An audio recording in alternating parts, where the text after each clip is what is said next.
Now it's time to begin our summit, and we get a keynote from Andrew Katz. Can I do an intro that embarrasses you? Oh, yes, please. All right. Andrew Katz is a dodgy person. Everyone knows that already. All right. So Andrew's been involved in open source for ages, also open hardware, and has been a significant community contributor in every aspect of organizing intellectual property and management around open source.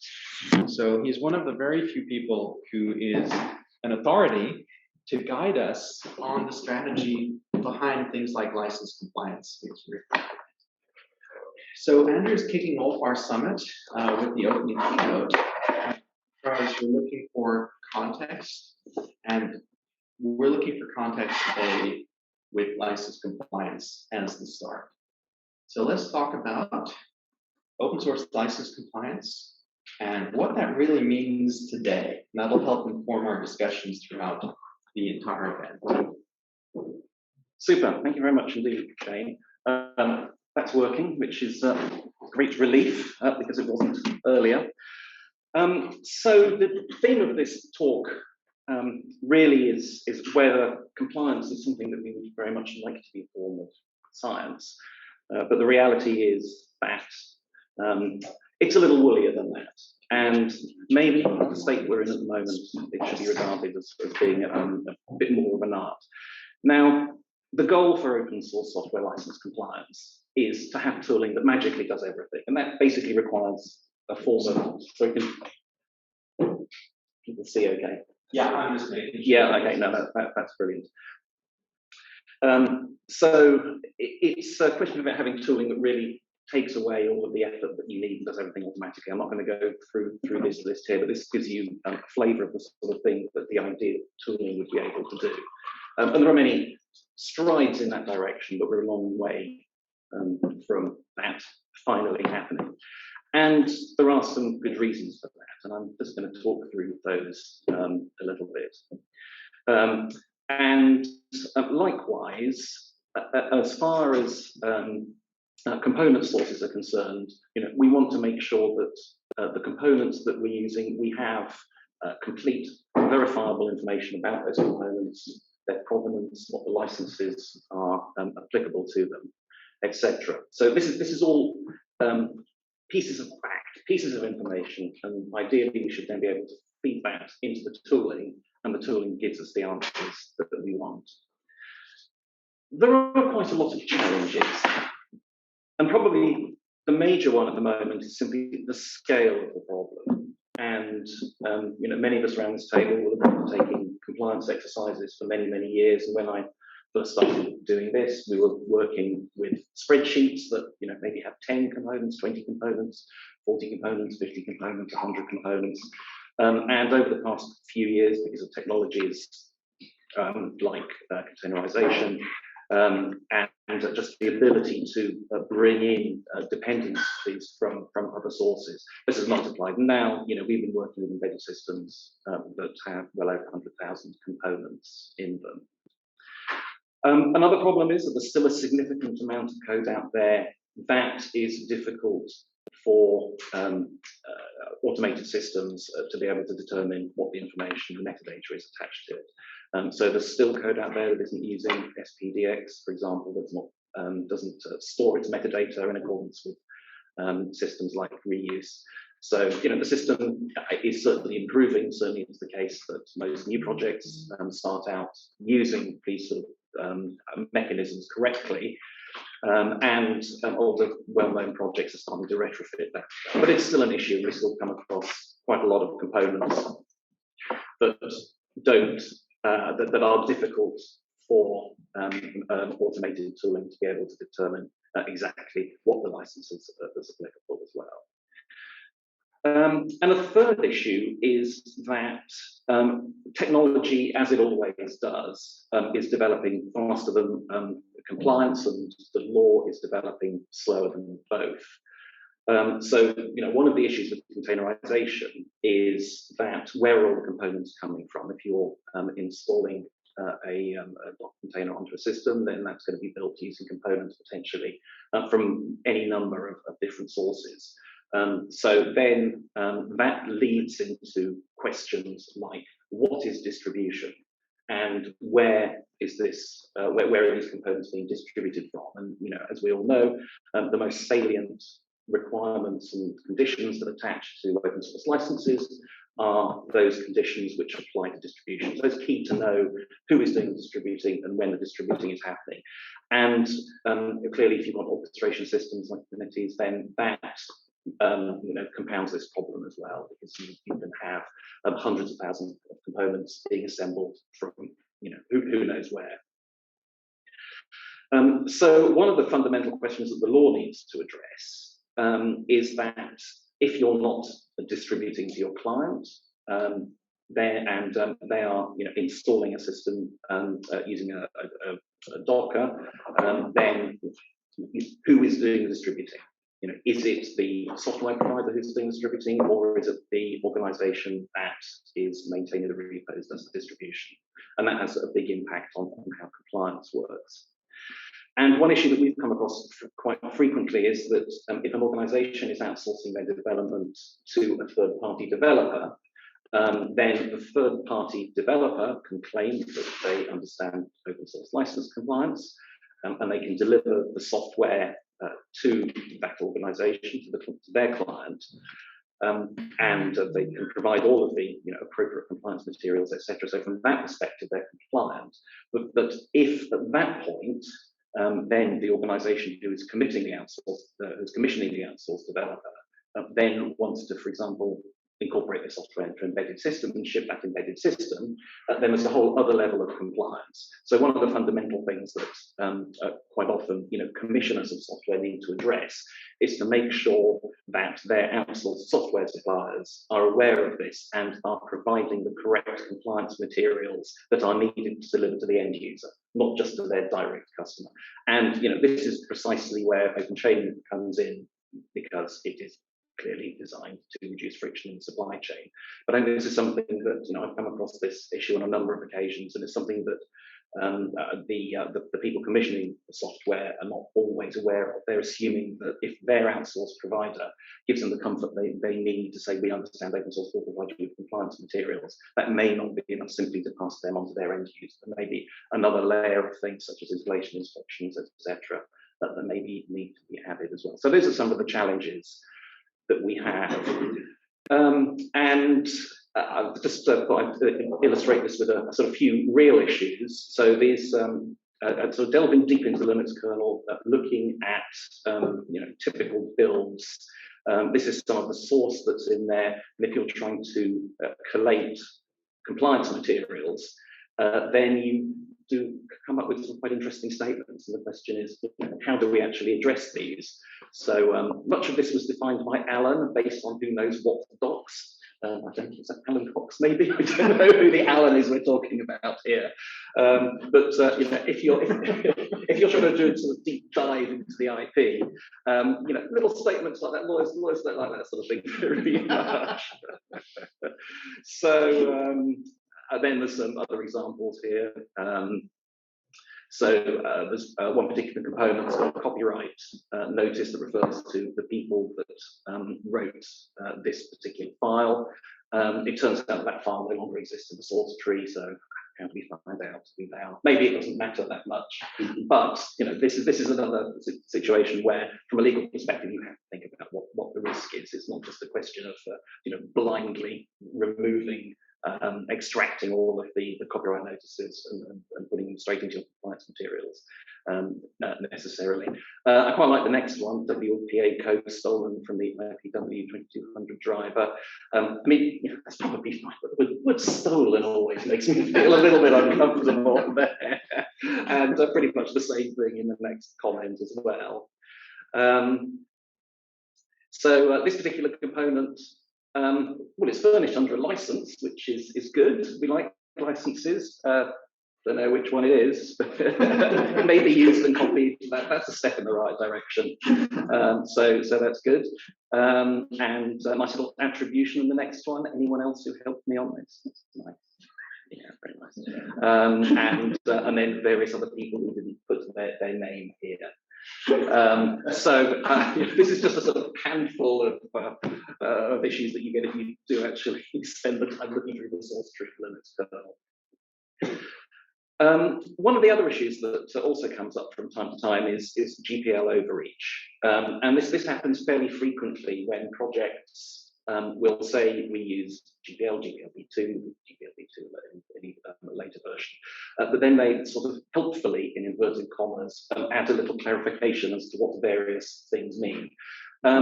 It's not entirely their fault because GPLv2 actually does that itself, but and ultimately what GPL is capable of doing is defined by it's a copyright license, so it's defined by copyright law.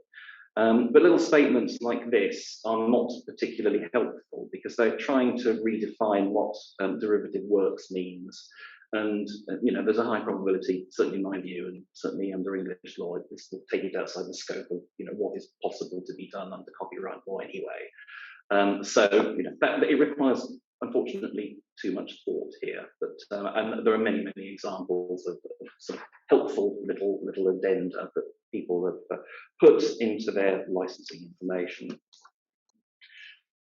So one thing that comes up fairly regularly is the question of the license that's necessary to apply when you have two pieces of software interacting, typically one of which is a GPL piece of code. So to what extent does it mean that if you distribute these two pieces of software, you're required to distribute the whole lot under GPL?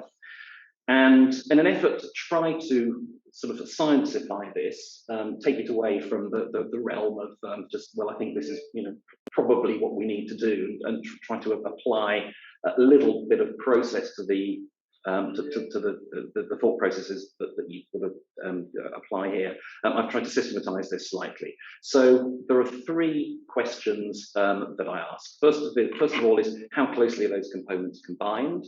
The second one is how is the code delivered or distributed to the user?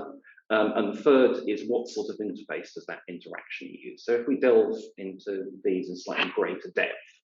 So what we have here is a sort of spectrum of interactions. So at the top end, we have running the two components on separate computers, which is about as far apart as you can possibly get in terms of that combination is concerned.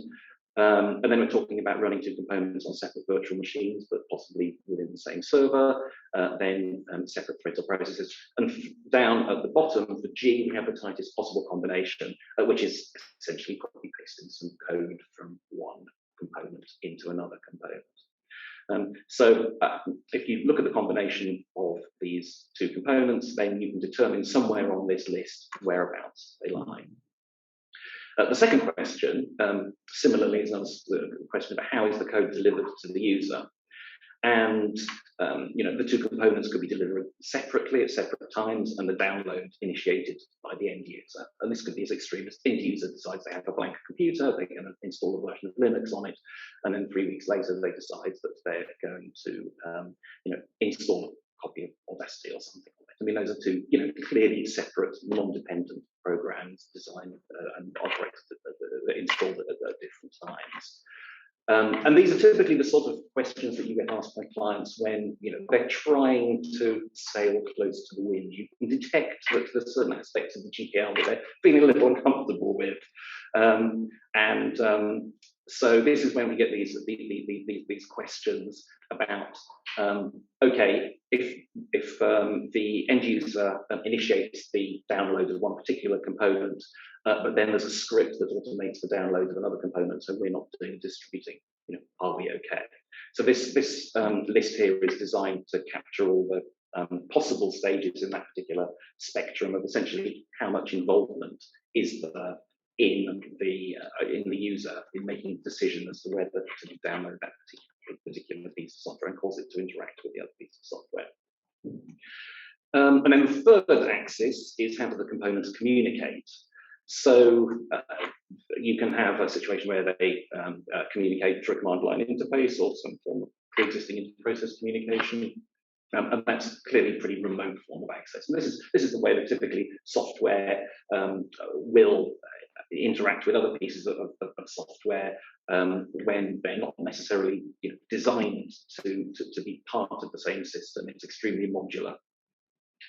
And then this is quite an interesting one. So first, it's very similar. You have communication through an API, which is publicly published and which pre-exists the copyleft component. So at that point, it's pretty strong to argue that just by producing, by writing a code which uses a pre-existing API, just because that API has been implemented somewhere else in GPL code, doesn't mean that your piece of code necessarily also has to be subject to GPL as well. So this is something that's quite often missed, is that the actual timing of when the API was developed is quite significant. If you have two components, however, that communicate through an API that's defined by the copyleft component, then at that point, by having to reproduce, for example, a header file or something, that means that the second program needs to incorporate the header file, which may be subject to GPL, into the code itself to enable it to use that API, then we're coming much closer to a scenario where both pieces of software would have to be released under GPL. Then we're talking about sort of classic linking, dynamic linking, static linking, and finally the closest form of communication where you have one component which is copy pasted into another and they communicate using internal structures.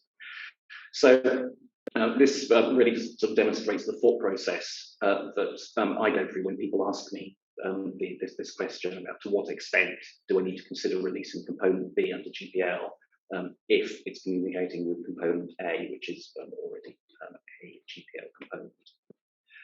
So establish how the interaction operates on all three axes, and basically the higher up the list each interaction is, the safer you are. But it's also, you can use this as a tool if you're architecting an application to think, what is the safest way for me to do this? And this is clearly sort of a process that Android open source project would have gone through when they're thinking about, clearly we have GPL components in the Linux kernel, but we want to try to minimize the interaction of GPL with everything else in the rest of the stack. And it's just a sort of logical process to go through.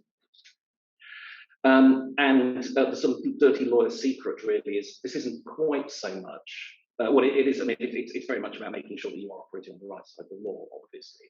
But it has a secondary effect that if you follow this process correctly, what you're doing is you're also putting a number of hurdles in place that make it more difficult for somebody to argue that there is GPL infringement happening as well. I'm not going to make that statement front and center, but it's just something that is at the back of my mind as a lawyer as well when I'm advising a client. So there are sort of several general issues that arise here, and I'm going to cover these at a really, really high level. And this is something that really makes this sort of analysis quite difficult from a legal perspective. Is really this concept of secondary copyright liability, because jurisdictions typically will have some sort of secondary copyright liability regime, which at its most basic is, if I encourage somebody to do something or provide somebody with the tools to do something that will cause them to infringe copyright, does it mean that I myself infringe it? And quite frequently, the answer to that is yes. So by encouraging this infringement, I'm becoming a secondary infringer.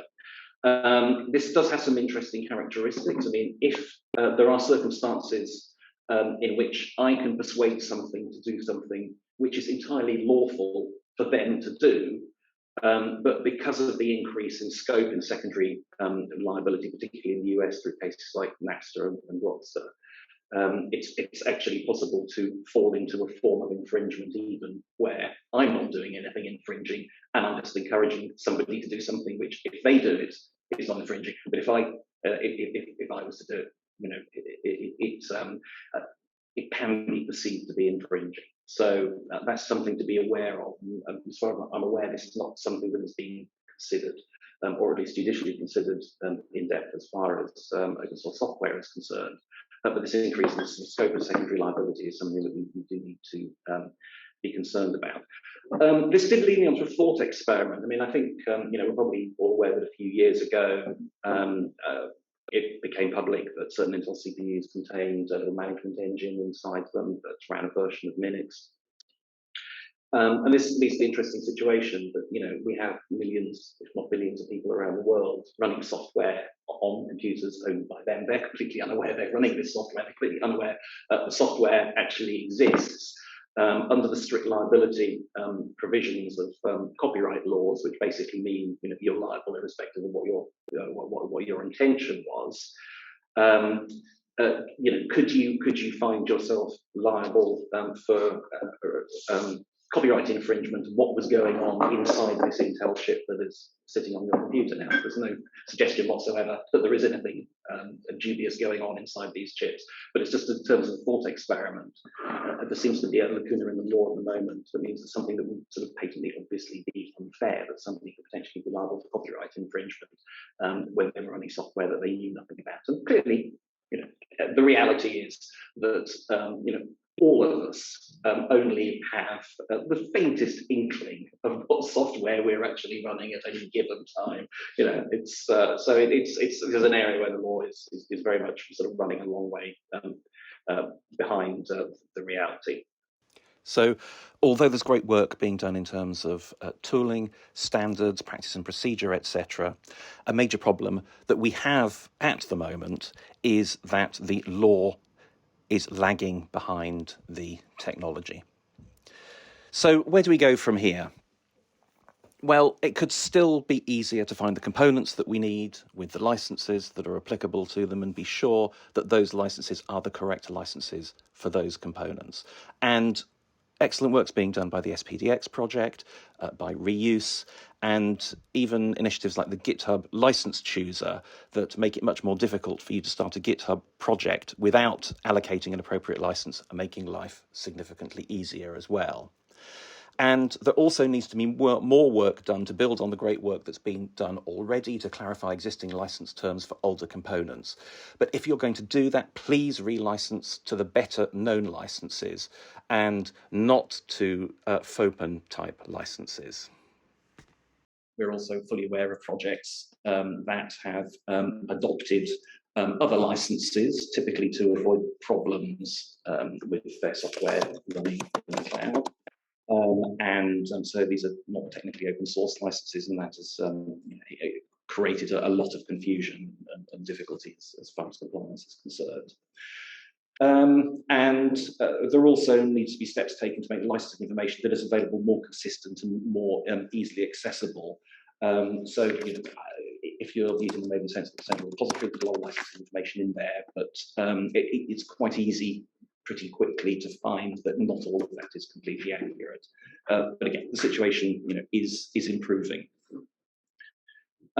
What is also helpful is to provide reference implementations of projects to show this is how it should be done. So, you know, OpenChain is making steps in that direction. We've got a number of initiatives underway at the moment. Also the Eclipse Foundation's Nero project, which aims to basically produce a Yocto-based embedded system where all of the components go through a vetting process. So it's a question of not having to reinvent the wheel, not having to, you know, re-look at each one of those 100,000 odd components. You know, determine license compatibility, what licenses are applicable, etc., so this is all about a chain of trust. But as far as the law is concerned, you know, not a lot of help, unfortunately, from the legislators. So can I do another 5 minutes? Yeah, go for it. Why not? Yeah. So some blue sky thinking here.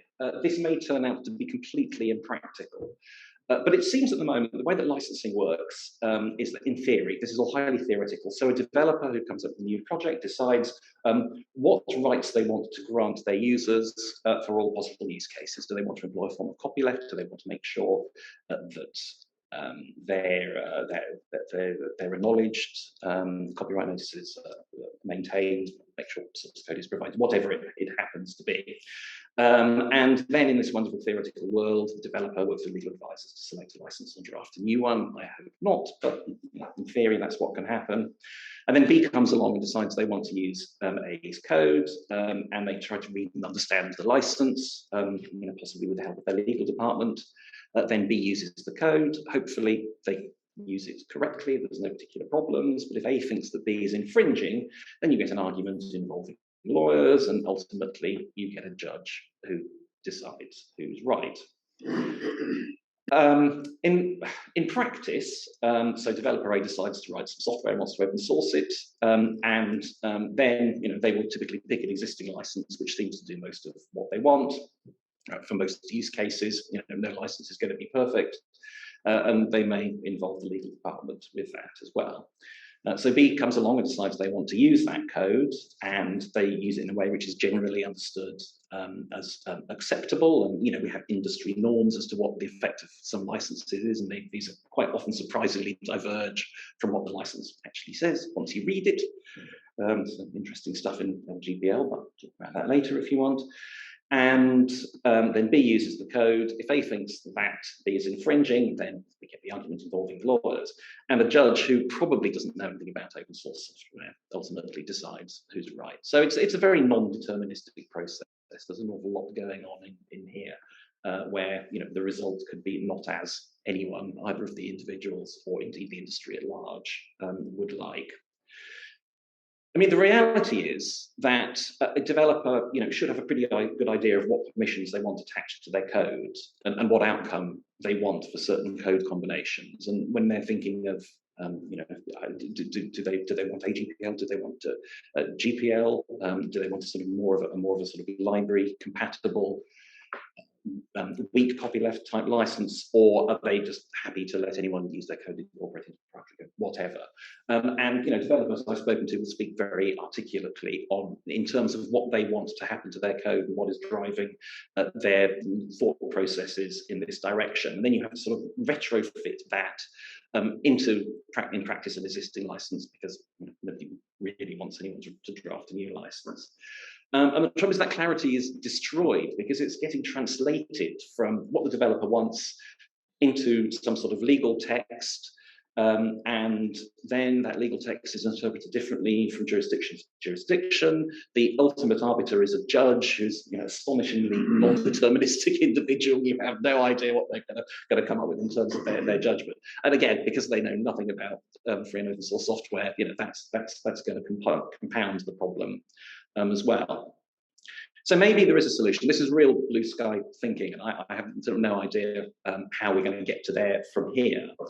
But one thing that's important to know is the law already acknowledges that legal rights and obligations can be created without using natural language. And this happens quite a lot, certainly in legislation in the UK. I understand it probably does in other jurisdictions as well, for example, in the financial services industry. So it's not unusual to see something like a fairly complex mathematical formula contained within a piece of legislation. And nobody's going to argue that the formula is wrong. The formula can't be wrong. Whatever inputs you put in, because it's enshrined in legislation, the output is what the answer is. So the question is whether you can extend that algorithmic thinking to analysis of license interactions. And this is what, any lawyers working in free and open source software have always been asked to, produce the master license grid. It's basically got a list of licenses, and along the top you've got a bunch of columns. Each of which is copyleft. Can you combine this with so? Do you need to provide attributions, etc.? And we've all seen these lists. We've all tried to create them as lawyers. We've all found that if you're not careful, you end up with so much text saying yes, but in every single cell.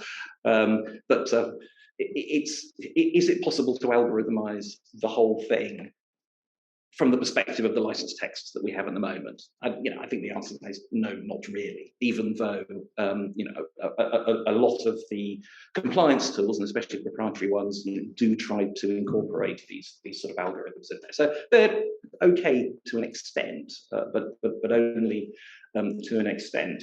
So the question is this natural language, this sort of filtering process through which these sort of fairly simple ideas are complicated by the use of natural language, which only seems to incorporate uncertainty.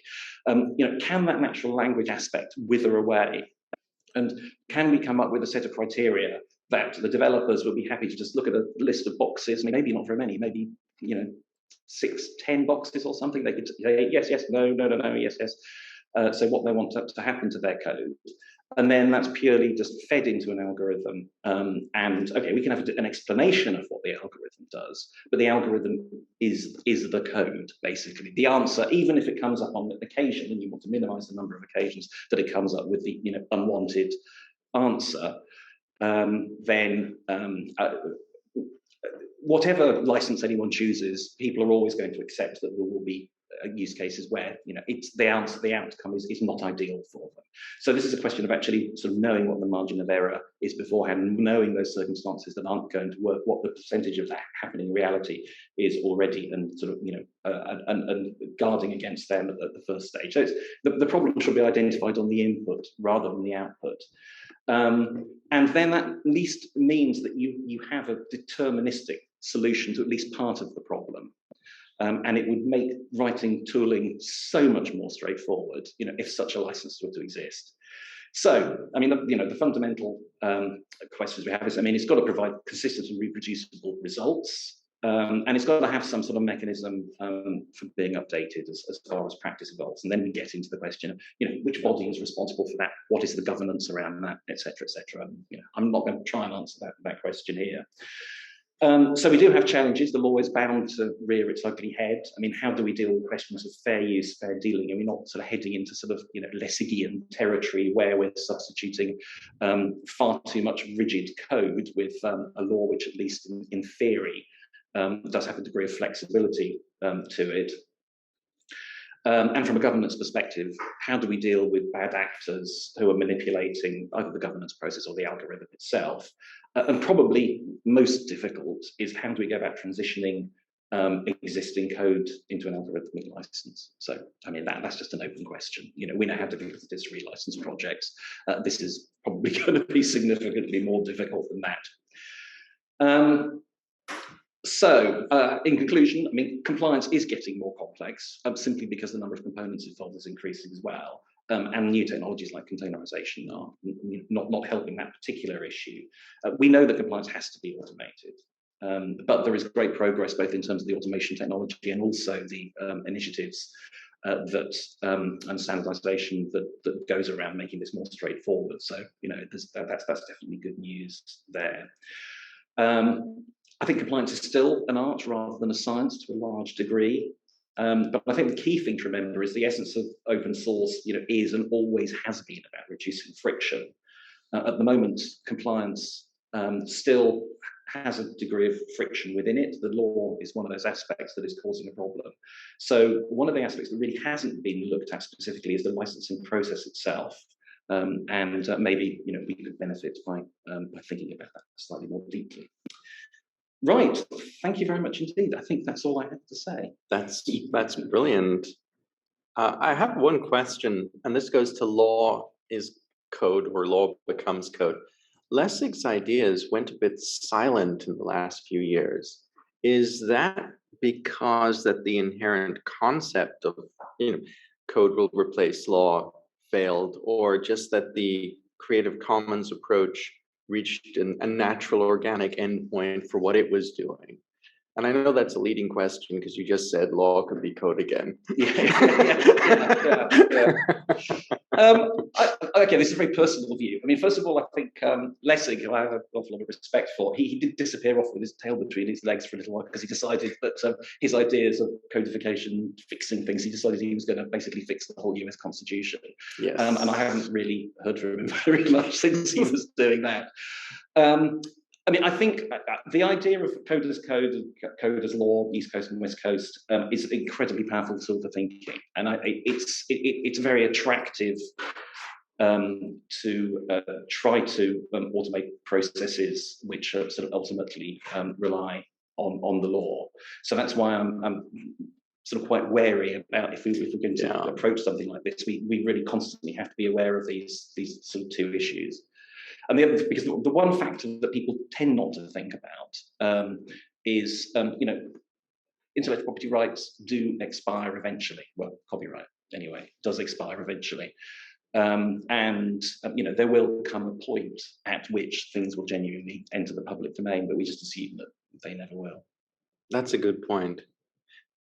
And I suppose adjacent to this is that in OpenChain, we're used to thinking about how do we manage licenses, but any license.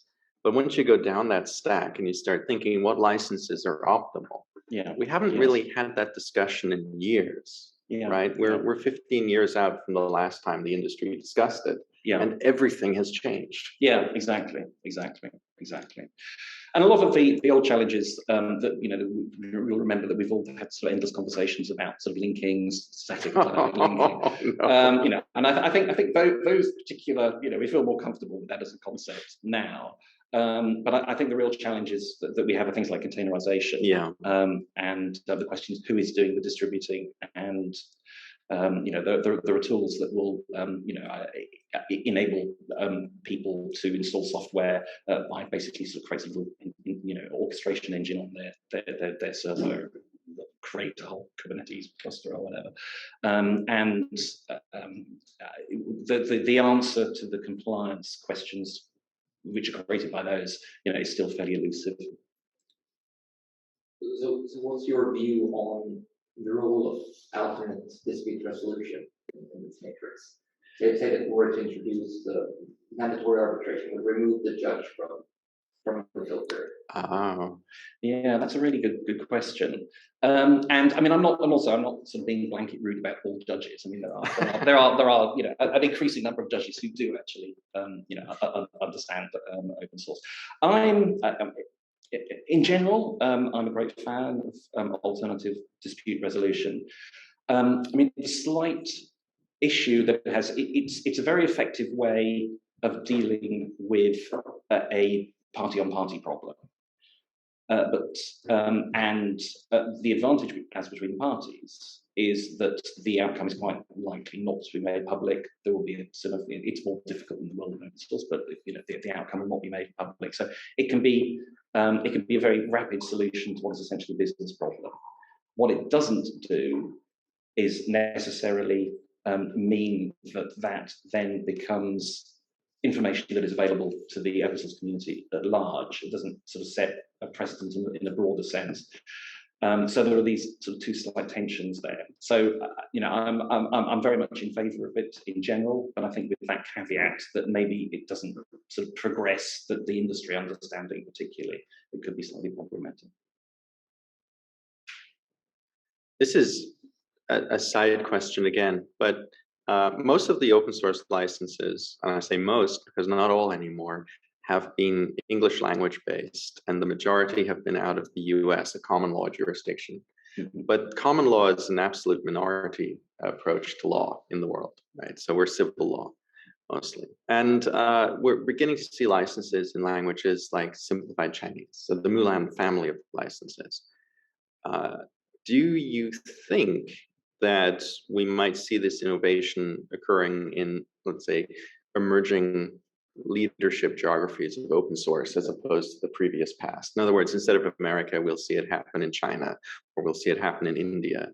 And if we say that potentially the innovation next licenses might happen elsewhere, do you think that there are steps we can do to have the infrastructure in place to engage with it and understand it? Because right now it doesn't seem like we have any facility for dealing with that type of discussion around the world, right? Yeah.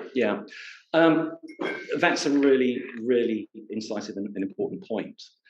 And I'm always slightly concerned about the dominance both of the English language and also of the common law system. And already within Europe itself, I mean, we've sort of had to bend the interpretation of non-common law jurisdictions, their understanding of the concept of licensing, just to try to make it work. We have certain very good friends and colleagues in Germany, for example, who will sort of explain that the effect of the GPL under German copyright law is actually much more akin to the AGPL, for example. Right. So there is this lack of consistency. So the idea of using a sort of algorithmic system where the algorithms can be agreed removes both the impact of the English language and to a degree also the impact of individual legal systems as well. As long as this algorithmic approach, fundamentally will work within each jurisdiction's system, then that also removes that dominance, which I think is potentially a good thing. And I think one of the ways to make it work is really to put in to very much stress test any algorithm using a bunch of unit tests, essentially use cases. Right. Right. These are the scenarios we want to run through this system. And you feed them in at one end as deterministic systems, so there will be an outcome to make sure the outcome is what you want. And and this is something that I've really been trying to think about more generally in terms of drafting contracts. Is talk to clients and say, can you give me a list of the scenarios that might occur here? Can we run these scenarios through the contract to see if the outcome is what you would like it to be? And it amazes me that doesn't happen more in the legal world anyway. But I think this is a classic scenario where you can produce an algorithm, publicly available algorithm. People can come up with scenarios, feed them into the algorithm, see what comes out, and then can use that as a basis to fine tuning the algorithm. So hopefully that's a much easier way of gaining a form of consensus in terms of what people want, teasing out what the particular issues are. And getting to a situation where you feel pretty confident that 99% of the inputs that you put in there are going to produce outcomes that people are satisfied with. And this conversation and my point earlier touches on something that I think we've seen and haven't addressed head on in open source, and this is a personal take. But in the English language, we have something like 111 OSI approved licenses or something. And then people are saying, oh, 3 simplified Chinese languages is ridiculous proliferation. Yeah. It's like, oh, really? Yes. So I think that we might be at a stage where, first of all, it's not that scary to have new open source licenses. We know how open source works now. And second of all, it's sort of the time for, other innovators to have a chance to step forward. And a lot of the previous open source licenses are effectively dead in the water. They just didn't get traction in modern technology. So it's an interesting moment. Yeah, absolutely. Absolutely. The algorithmic approach, I have not heard of that before. So that's interesting. We're waiting for the algorithm, Andrew. Yes. Yeah, this is where the words, it's an open question. And actually code for, can somebody else do this, please? That's the point. But instant license, I always after the license, maybe some license have the algorithm, the governing role. Yeah. So are you talking about the language which describes in license, but how about the governing role? Is it no problem? No, I think that's an interesting point. I think, okay, licenses fulfill a number of different functions, I mean, a lot of them are sort of fairly straightforward in terms of what they want to achieve, and there's typically the permissive licenses, and I take sort of Apache as a sort of great example of that. GPL, and particularly sort of GPL version 3, GPL version 3, they have become sort of highly complicated because they have anticipated what particular issues are within that are sort of perceived to be a problem. So trying to algorithmize something like GPL v3 would be significantly more difficult, and then that leads on to two questions. Is that you have differing interpretations of it within different jurisdictions, and the idea is that if you can algorithmize it effectively, then basically the outcome, which is the question is going to be something along the lines of can I combine piece of code A under a GPL version 3 with piece of code B under Apache 2.0, and then have them accessed over a network, for example, and the variables you put into has the code been modified and so on, and then the outcome of the algorithm would be the law, and it would be the same irrespective of which jurisdiction, because the algorithm, the legal framework for the algorithm would be defined so that basically says the algorithm is the law. What goes in is the facts. What comes out is the actual legal outcome. But what it makes it much more difficult to do is for licenses like AGPL and GPL and then GPL, which are designed to have a normative effect, which are designed to make people think in a certain way, and also have a certain. They also act to a degree as a sort of a driver for a community as well. It's going to make it much more difficult then for an organisation like Free Software Foundation, being steward of those licenses, to be able to influence the development and the interpretation of those licenses, because even though legally they say about the license, certainly most jurisdictions I'm aware of doesn't actually have an effect. It is very persuasive because it's an indication of what the industry tends to think the interpretation should be. So if this was to come to pass, it would cause quite a, and I'm just sort of thinking on my feet here, but it would cause quite a significant difference in terms of the way that these particular foundations that are the stewards of licenses are regarded, because they would have to essentially be handing over their stewardship to whoever the stewards of the algorithm were, and they would want to have a say in that, obviously. So that's another thing that would make transition more difficult.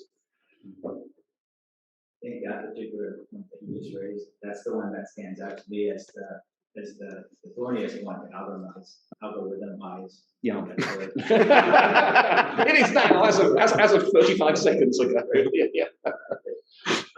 Because you have a couple different interpretive camps. You have what I would call the GPL maximalists. Yes. And then you have some GPL sort of moderates. Yeah. Okay? Yes. And I would kind of put like curveballs, based on my interpretation of this. Yes. Yes. He seems to be moderate in the way that he would read the license. Yes. And you have some who would be a little maybe aggressive in the way that they apply their interpretation. Yes. So, yeah. You might need a couple different versions of it, and if you did have two algorithms of that, then you would run into headlong the issue of, well, I'm the steward, and yeah, I don't want. So what that may result in is right. I have a name in mind, as do you, but I'm not going to say anything. But just proposing yet another box to be ticked. Yeah. And that then you could have the stronger version of GPL and the slightly less, the aggressive and the less aggressive versions, however you want to describe it. But at least. I mean, when these licenses are being developed, I mean, one of the things that people like to do most, which is great, is to come up with scenarios and say, what if? So if we can come up with a framework that allows you to define the what if in a way that it can be fed into the algorithm, then that's great. And you'll get loads of people coming up with but what ifs and feed it into the algorithm. And then the answer is something that people agree on, or it isn't, or it's they universally disagree on. Both of the situations are straightforward, or it's one that there's a sort of mutual disagreement, and so half the people believe that this is correct, but the other half of people don't believe it's correct. At which point, then you have to tweak the algorithm and say, okay, maybe we need another tick box. Now, it could lead to an enormous proliferation of tick boxes. So, that could easily sort of cause a major problem in itself. But this is at the moment, it's no further than a thought experiment. Really. This is the first time I've written it down, so it's. That's where we are. Now we have some questions for Martin, but before we go to his questions, I wanted to suggest that at 12 we break for 30 minutes, have a little lunch. What do you think of fish and chips? I know. So mushy peas, that's the question. It probably will be. So what do you think if we break for 30 minutes, we have some lunch out there using the OpenChain budget, and then we come back then for the tooling section. So, after the next question or two, we have a little lunch break. Then we come back at about 12:30 for the tooling part. All right, if there's consensus there, no disagreements, let's get a table for 12. Yeah. Sean, is it okay to grab a table for 12 for us? Just to let them know that we're going to take over their bar and make them rich. With the cheapest possible food. Yes. Oh, okay. You don't like fish and chips. I do love it. Okay, so we've got Martin Yagi on the line who said he's got a few comments. Martin, you should be able to unmute and ask away. Hello, thanks, John, and thanks, Andrew, for the interesting and thought-provoking talk. If I could just loop you back to the beginning of your talk again and your amusing and excellent examples, how would your blue sky thinking or even OpenChain or something else address these kinds of issues where effectively it's impossible to be conformant? It doesn't. It's a simple answer. I mean, this is really, where we need to go in the future. But the trouble is that sort of legacy code is going to be hanging around for ages. 70 years after the death of the author, it ceases to become a problem. So it's really just a waiting game. It's just a waiting game. It is purely a waiting game. But the thing is that code will still be being used then in all probability. So that only helps if you know who the author is. Well, yes, birth date. yeah. Yes, yeah, exactly, and hopefully speak to them before they've died as well, which is the other issue. I mean, I guess there's a whole other thing of what happens when people's copyrights are they die, and then their heirs have to deal with open source licensing questions, which is anyway. But that's an entire other topic. But no, valid point. I guess my other comments, yeah, your blue skies thinking is very interesting. I guess you could have like an SPDX kind of future thing where you just list out the obligations and requirements and that's it, rather than an actual license as such. I think that's an interesting idea. So thanks. Yeah, absolutely. Yeah, and I think SPDX is going in some really interesting directions, and it would be a sort of natural extension of that, really. Great, thanks a lot, and enjoy your fish and chips. Thank you. Right. So then what we're going to do is we're going to take around a 30-minute break. Some people might take longer at the meal. That's fine. I'll be back in about 30 minutes, and we'll continue because we'll be bringing in the tooling people who are going to be talking about some interesting things they've done over the last year or so. And that will be, I think, very relevant to what you can do in terms of automation and some heads up for what that will mean. So with this particular block, I think we've got 20 people, 18 people on the line. So we have a nice group. Everyone, you can unmute yourselves and talk at any time. We're very flexible. And basically this session will be run by Jan from EACG. Jan has been doing a ton of the work around the tooling work group. You probably know that our tooling work group is usually chaired by Oliver Bent in the past, but I think, Jan, since pretty much spring, you've been taking lead on chairing it, and you've been. I guess so, yeah. So one day Oliver came around and said, "Hey, need some help," and since then. Yeah, which has been brilliant. Thank you so much. Welcome. So for those of you who are super new, our open source tooling, reference tooling work group essentially talks about how open source tools for open source compliance can work. And the focus is really in making sure companies know how they can do compliance effectively without breaking the bank. And user companies are basically talking to user companies about how to use this stuff. So it's a great open collaborative discussion. I'm going to hand over to Jan to share his screen. I can do this with a. Yeah. Excellent. We might have to move your laptop just a tad to get this plugged in. Yeah. You already know which side of this. We both got the same computer. I think it's just starting up now. There's nothing. There we go. I'm going to grab a coffee and over to you. Thank you very much. Hello everybody. Welcome to our tooling work group meeting. Today I've expected to see the whole group in person, but it's good that we have a large room. Since we wouldn't get all the pictures in of the people that are here. Is there a chance that because I'm not in the Zoom, I cannot see if someone is saying something or doing something? Of course. So please let me know. I'm going to turn on that TV with the Zoom gallery. Oh, that's lovely. It's so great conference technology in this room. Things are barely holding together. Meanwhile, probably someone give me a sign of whom of you had the chance over the summer to have a look into the capability map that we have produced so far, so that we can discuss or see whether we have some feedback, because inside the document itself that was shared over the docs, Google Docs thing, I didn't find much of a comment. So please let me know whether there are some comments. You would still need to unmute and say something, because I'm still blind. Hey, Thomas. Hi, Thomas. We have 20 people in the room. Don't get hesitated. Most of them are ghosts. I just usually presented Yeah. That was a good move. But it's great to have you here. Yeah. I'm just setting up this video so we'll be able to. Absolutely perfect. Yeah.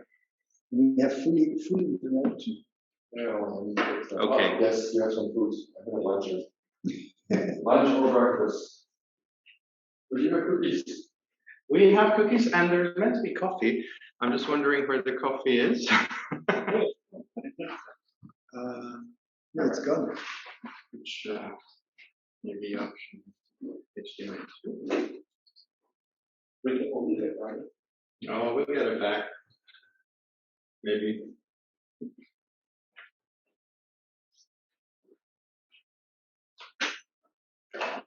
While we are working on this part, I have one question actually, Shane, when you are here. There was the activity of having the security suggestions finalized. Yes. What is actually the current status of this document? A very good question. And basically, the security specification document is done. It's ready to be submitted to ISO pending a final review from a work group out of courtesy to make sure we don't overlap with their work.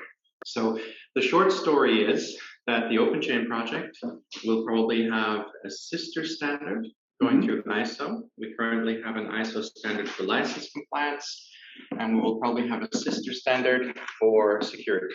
Very similar, with a few details different, like when you find a security vulnerability, submit something like an CVE, right? So by 20th of September, I will have the final news if we can proceed with this.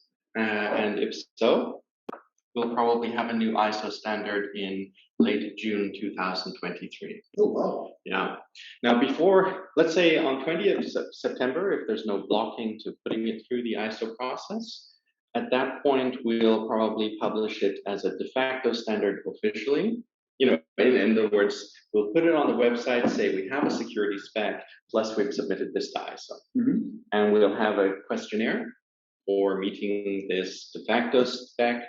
And then eventually when the ISO standard is granted, the same questionnaire will work for that too. Okay. So we're very close. It should not change any of the fundamentals. So if you meet the license compliance spec, you're very close to the security spec. If you're using automation for license compliance, that's affecting fish and chips for me. And this gentleman has the other. Thank you so much. So if you, Thank you. so yeah, I'll just grab the last name. Thank you so much. Okay, how many orders? Oh, bar just over there. Highly recommended.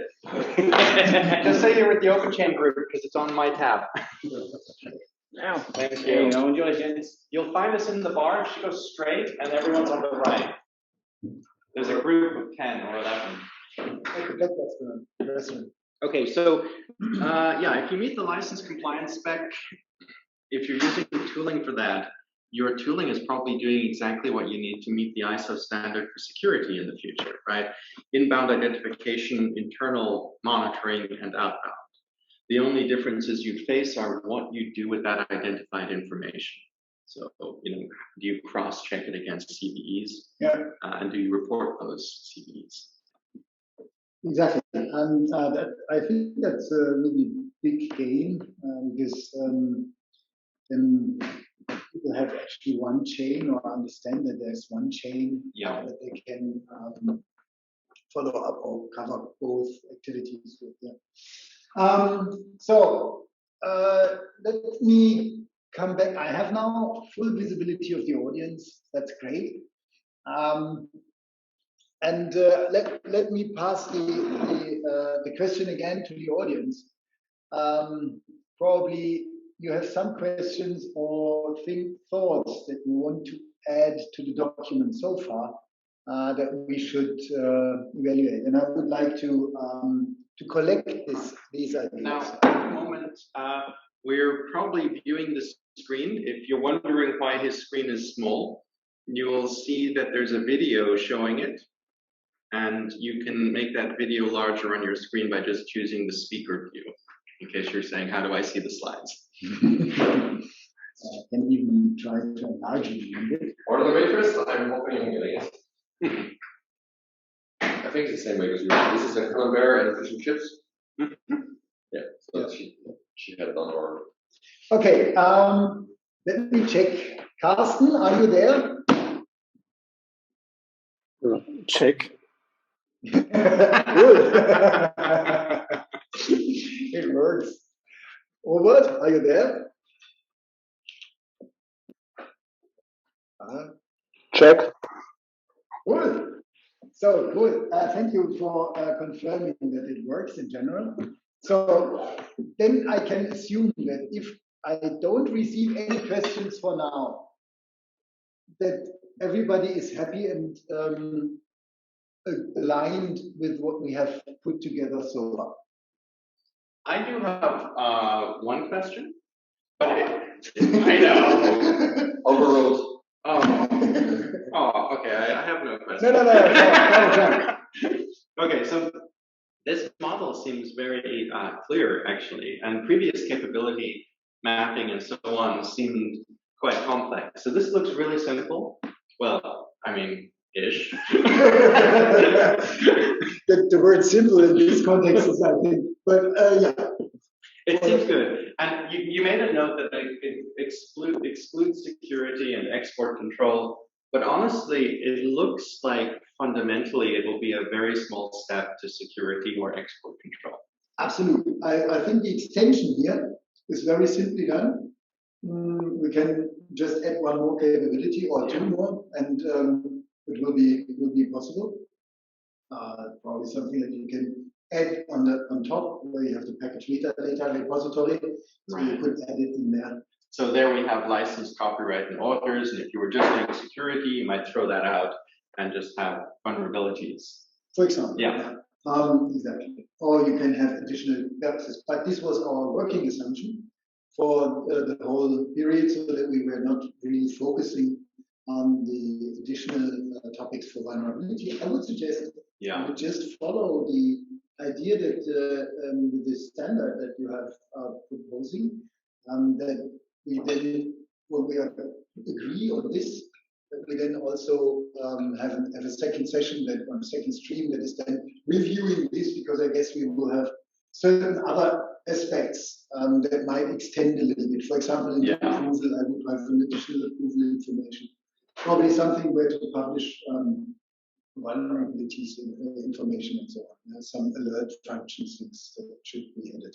This looks really good.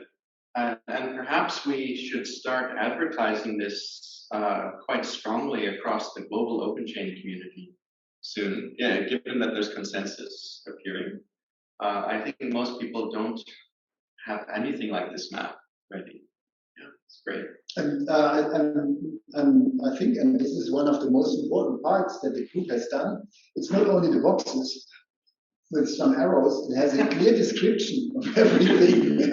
Oh, come on, the boxes with arrows are all we need for middle management. Except they should be 3D and have shadows. Okay.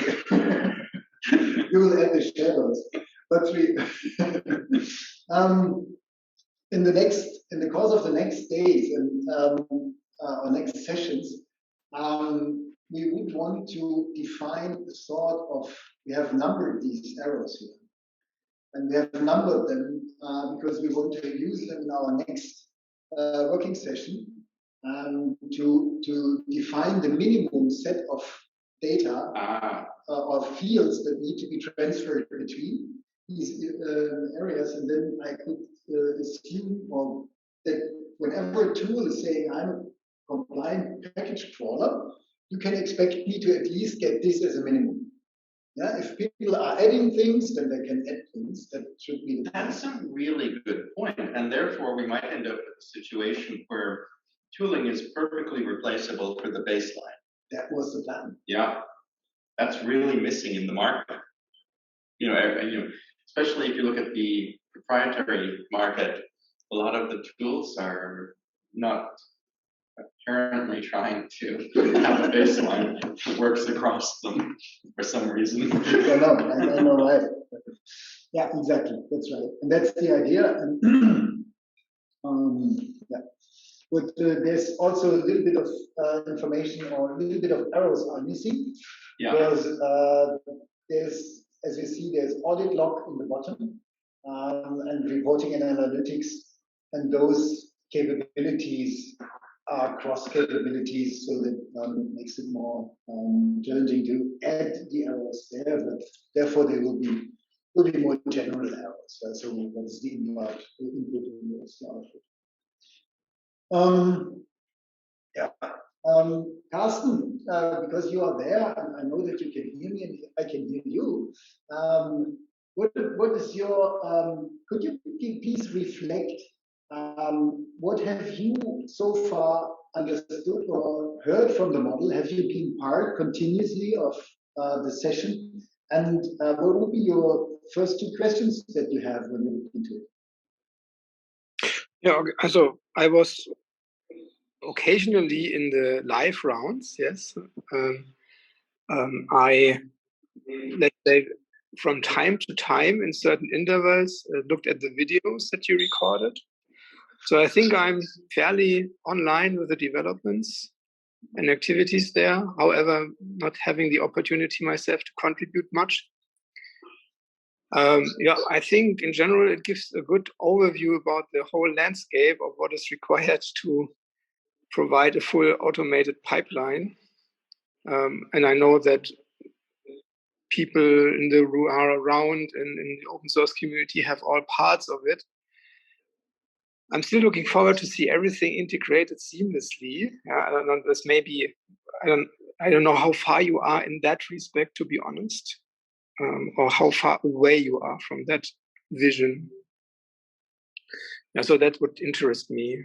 And at a certain point in time, I would also like to highlight building blocks that we provide, like a license database. We have been heavily working on an overarching license database, which covers obligations and also matching rules and the like.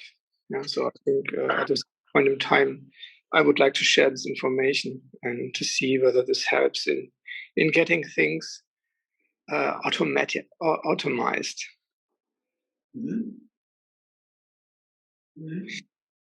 But in general, I don't have any particular objections. I think, okay, of course, the capability model is on a certain level of detail. Yeah? In particular, now taking the topic of vulnerability monitoring and management and reporting. We have been working with our customers for 1.5 years on their dedicated procedures and processes, and providing also automated solutions. I'm basically sitting on a whole lot of detailed experiences I would love to share. Yeah? because I think this can perhaps head on the next level.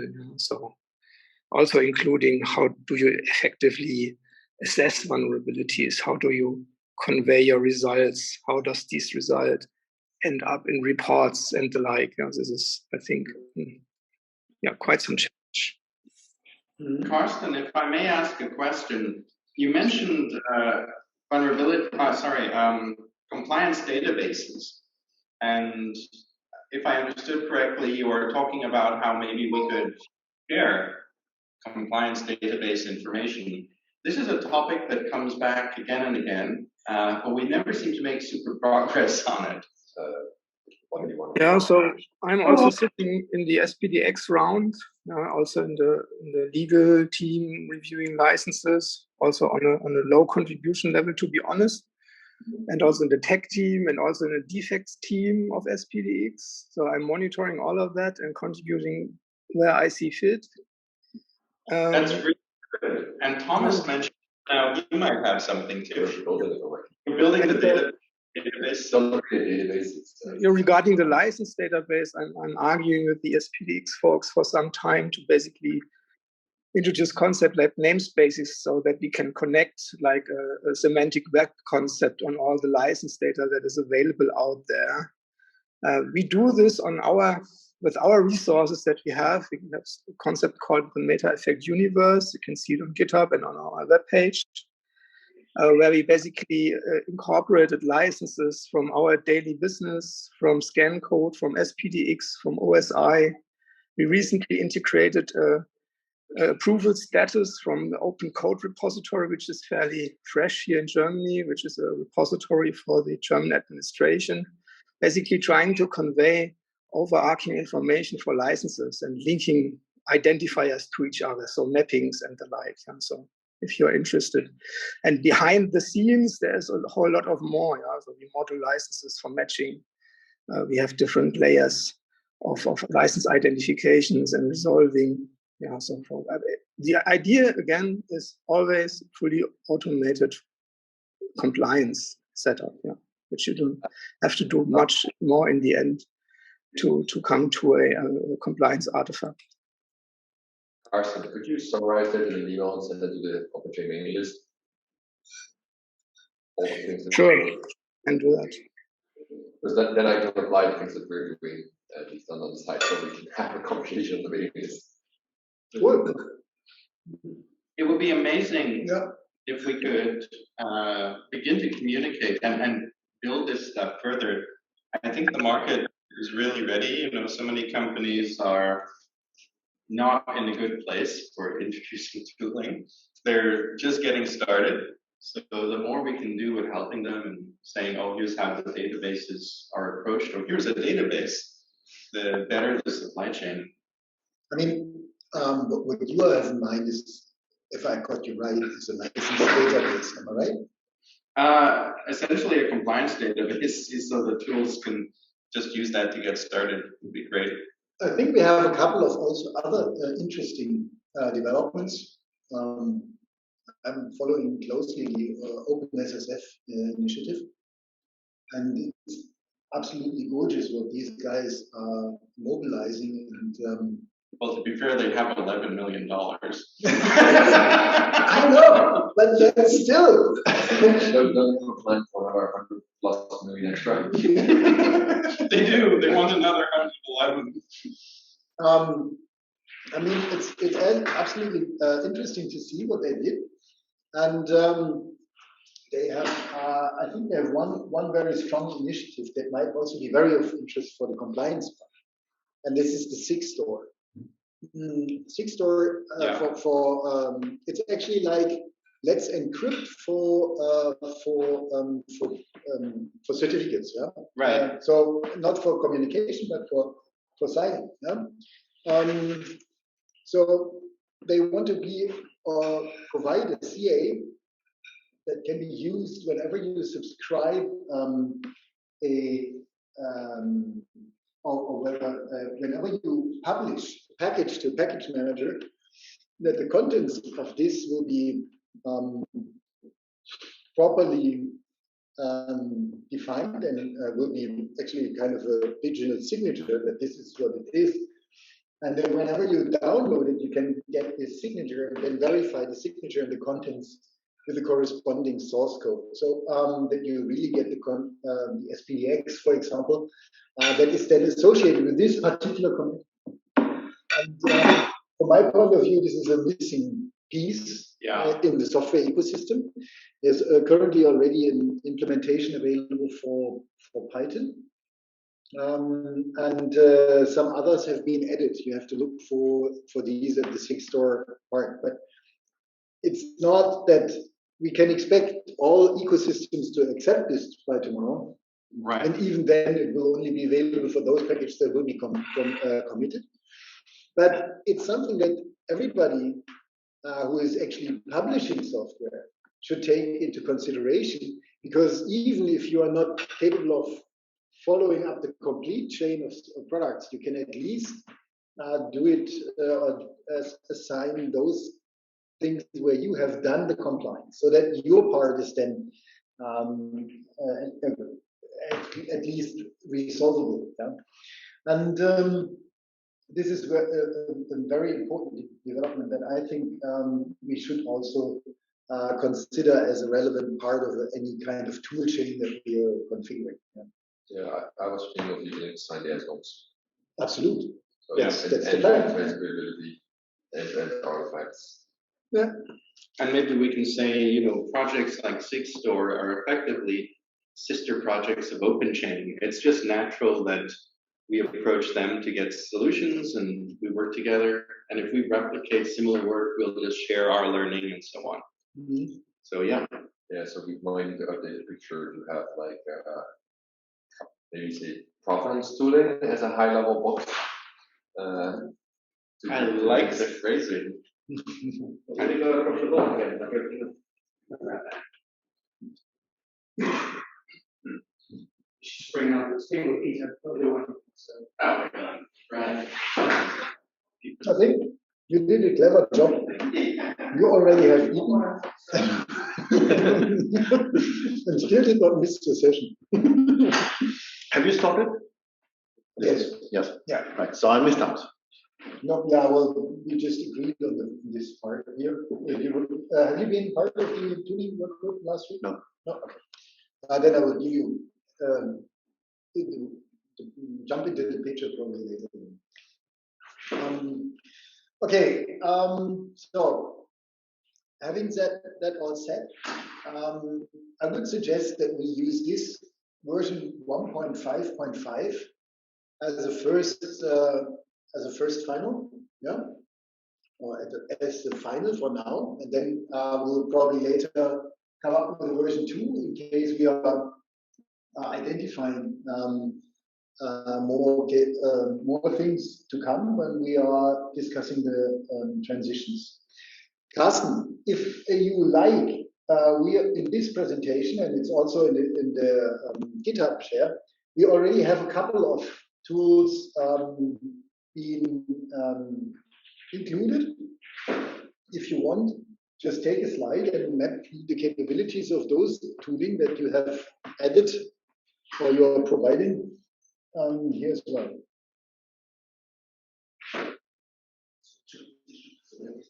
Okay.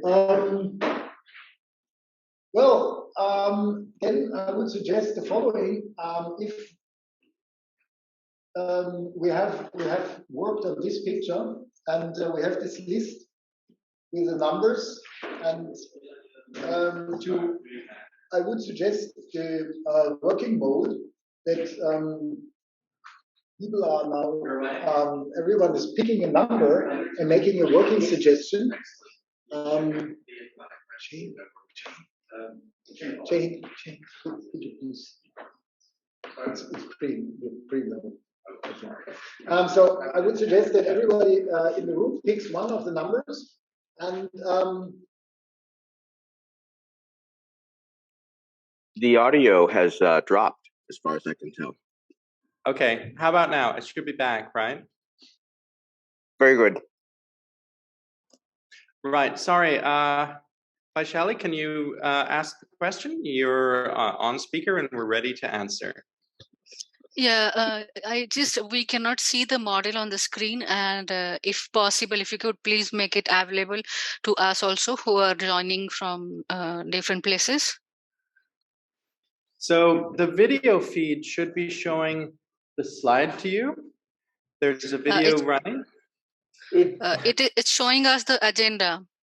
There's a video on the right, but even that's how about there? You should have the video, and if you click view and choose speaker, that video should be showing in detail. That's better. It's still yeah. Still it's small. better than earlier, but it's still maybe I'll try. Let's move you forward a bit. How's this? Yeah. If you could move the camera or zoom in. Got the water bottles there. Why you not share? Yeah, this is much better now. Right. That should be it. That's not gin, Jan. Stop it. Causing trouble. That's vodka.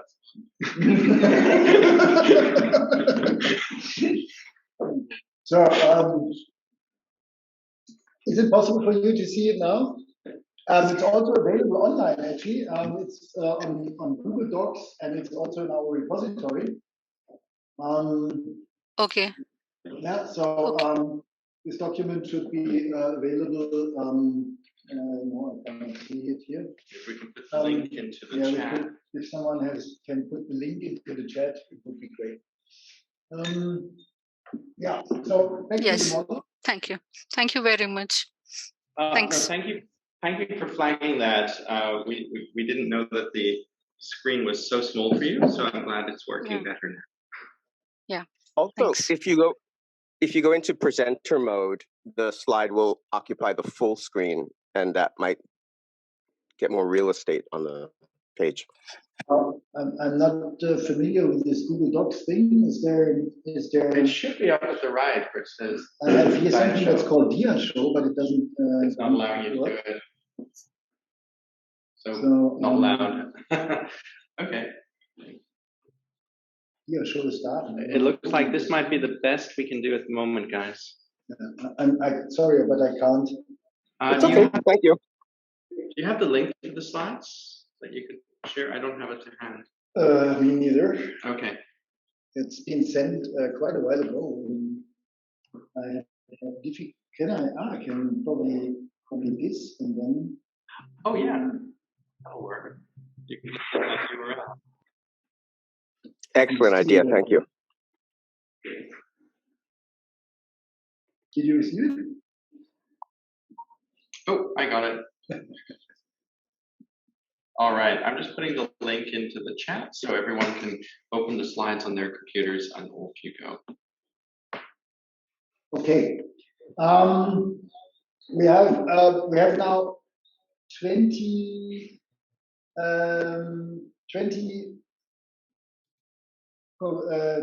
relations. How are we going to assign them so that we can get suggestions made? Should I just run through the number and everybody catches one, or what would be the best? So this is the situation where those interlinks, the arrows, need people to start working on the definition of the minimal requirement. Exactly. You want to leave that homework? You want to leave that homework? Yeah, actually, it's the invitation to participate. Yeah. Ooh, that sounds dangerous. Yeah. But it's yeah. I think it's. I will provide later today. I will provide the minimal thing that how we could describe it, and then open up a new document and invite. Or shall I just leave it open and send the document link and see who's going to put something in until the next time? I think probably that's better than assigning jobs now. And then let's see what's. Okay. Well, if there are no other questions from the audience. So then it's really a case of just assign it to the victims. It's been a while since I've heard that phrasing. I like it. Okay, sounds good. Yeah. So, cool. Then I will prepare the document and then send the link to the group. Yeah. So I noticed when we go down a little bit, you've got the list of the definitions, right? We're going through the mission on what it is and responsibilities. So it sounds like that particular item, each item is covered like this. So therefore, filling out the arrow definition is pretty simple once you look at the actual, package role. Yeah. And I mean, it must not be complete. I mean, we're going to review it anyway. That's just the work needs to be done once. And a little bit further down, you have examples of tools. I saw binary, you had binary analysis next generation come up and so on. Exactly. I have a question just on a tool. Like Armand told me that Bang is, it's underway, it's available as source code, but he keeps tweaking it. He's like, it'll be ready soon. It'll be ready soon. Yeah, I think this is a challenge for most of these tools. Would you say that work is already done? We haven't made a single release. Oh, okay. So it's gonna be like GIMP, the image editing tool. We tend to have rolling releases. Concept. It is. Yeah. Releases are pretty old. Okay, so basically then we should just run with this stuff does stuff. It can do stuff here. This stuff does stuff. It's well, in our case it's enterprise proven, so it's been used for many years. We are going to do the releases at some point. It's been on the roadmap, but yeah, we are fixing some other stuff. We're almost near getting it into my bucket list for no release, and we'll make a release. So the question is not whether we can actually have a lot of infrastructure ready. The question is like it's about support expectations. Yeah. But luckily I can now say that there's EPAM will provide commercial support for Forward now. So it will come, but that was one of the things where basically said like, yes, it's not technically thing that we don't want to release it, but if we release, who's going to provide support? And that's where we have to do this. That makes sense. So when it comes to, let's just go to Bang. It does binary scanning already. So we say to ourselves, that's probably fine. You can do your scanning and off you go. And is it the right fidelity? That's your call. Well, if some people could sit down here near the front, because one of the speakers' microphones is here. So it'd be really good if you have comments and criticism and suggestions, especially criticism. And Yeah, I know. That's why I was getting ready. It was like trouble has arrived. Okay. We have this nice list of questions, which has been built up over the last weeks.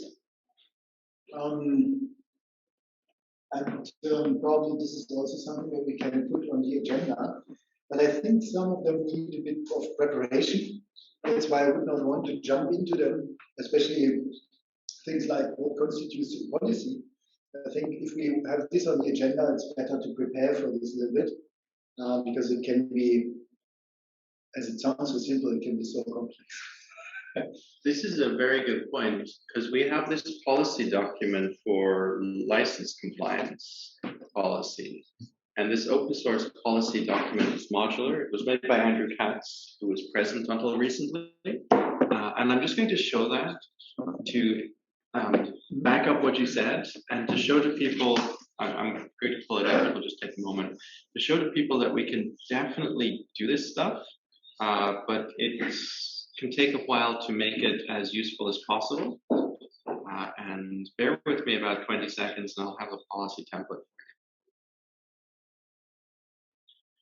So with this automation policy, could be super simple, or it could be a little more complex. And if it becomes a little more complex, sharing my screen, it could end up looking like the document we have elsewhere, which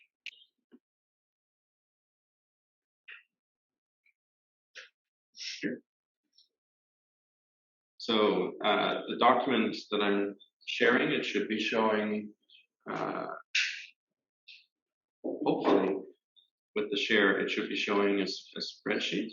And this spreadsheet will contain various elements, but you can see that it has tabs for roles, licenses, code acceptance, incident, training, and so on.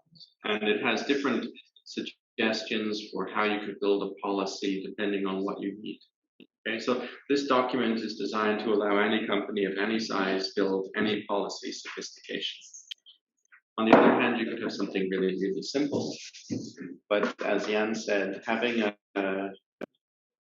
pre-written policy is probably a good idea rather than a roundtable discussion. We should probably edit it offline. But the basis, maybe we can say that what constitutes a policy is three things. A statement of intent, so the intent of the policy, a series of parameters or limits of the policy, so the intent of the policy, the limits of the policy,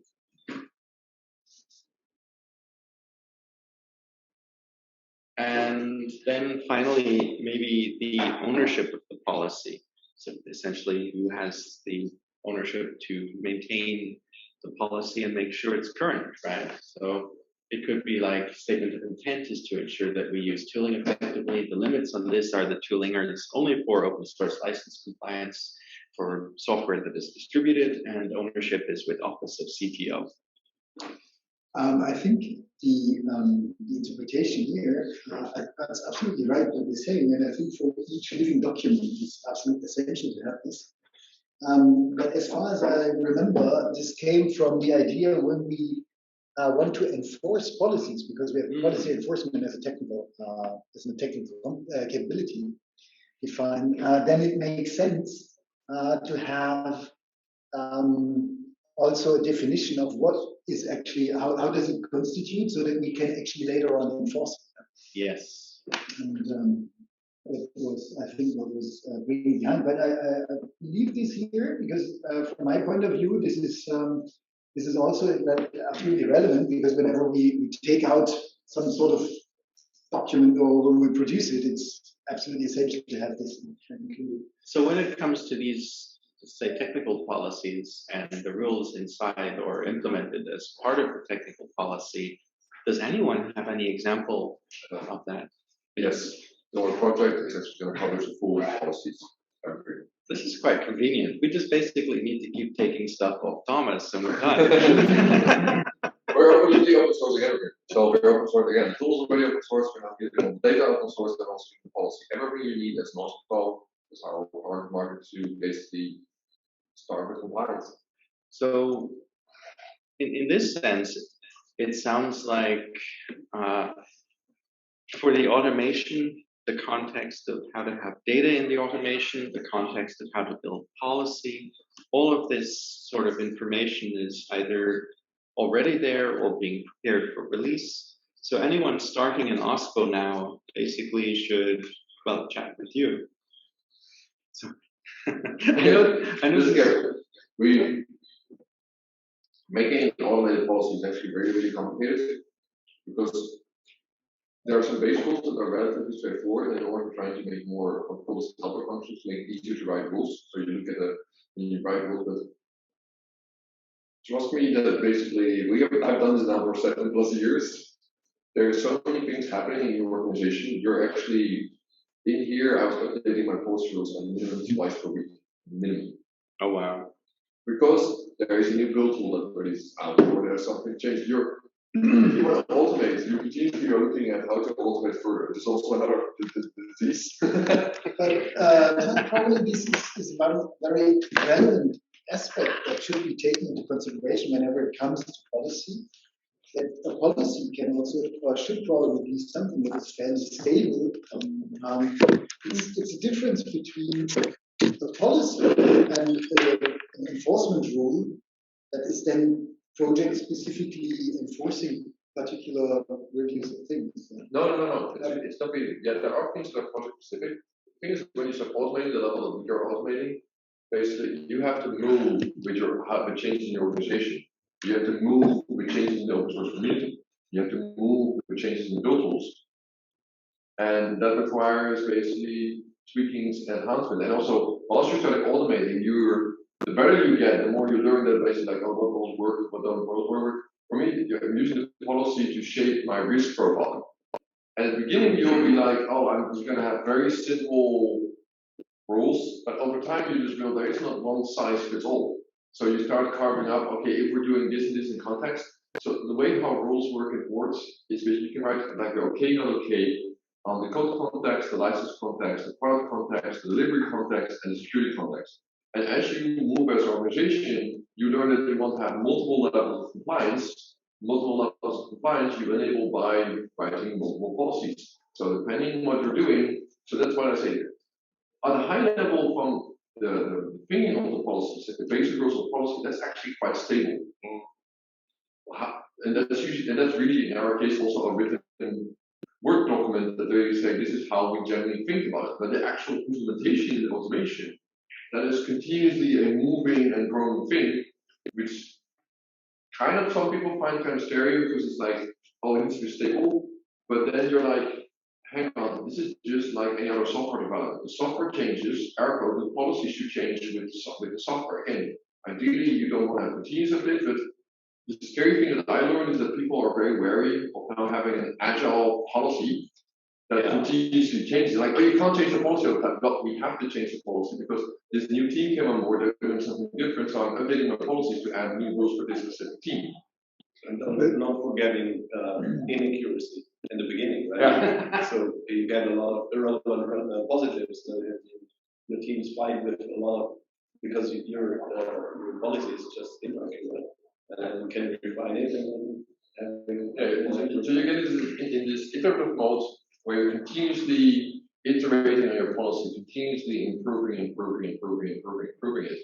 And so I left here recently, but so basically I would say in October last year we really had like a stable policy that actually didn't change so much, but it took us like that was the point where we had to work the entire company, and everything was running and done. And then you get to, but it can take many years before you get to policy that doesn't change. But again, even if the build tool changes or that stuff, you still get your policy.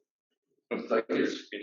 That's the curse. But again, I think you also, but if you really want to be compliant, then it's also relevant that you can prove against what kind of rules we have actually did. We have done. If then you need to create the corresponding audit logs. So every change in your policy enforcement needs also to be logged so that you have an understanding of the concept. Stand up between words. And we did it simply not actually from the policy perspective. It is simply if you want to debug what was going wrong, you need the end-to-end traceability trail. So we keep the whole trail in the tooling, what policy was applied, when was applied. Which is really good. This touches on something that goes back, I guess, almost 20 years, when you might, if you're really old like me, you might recall SE Linux. You set up really complex policies for security enhanced Linux.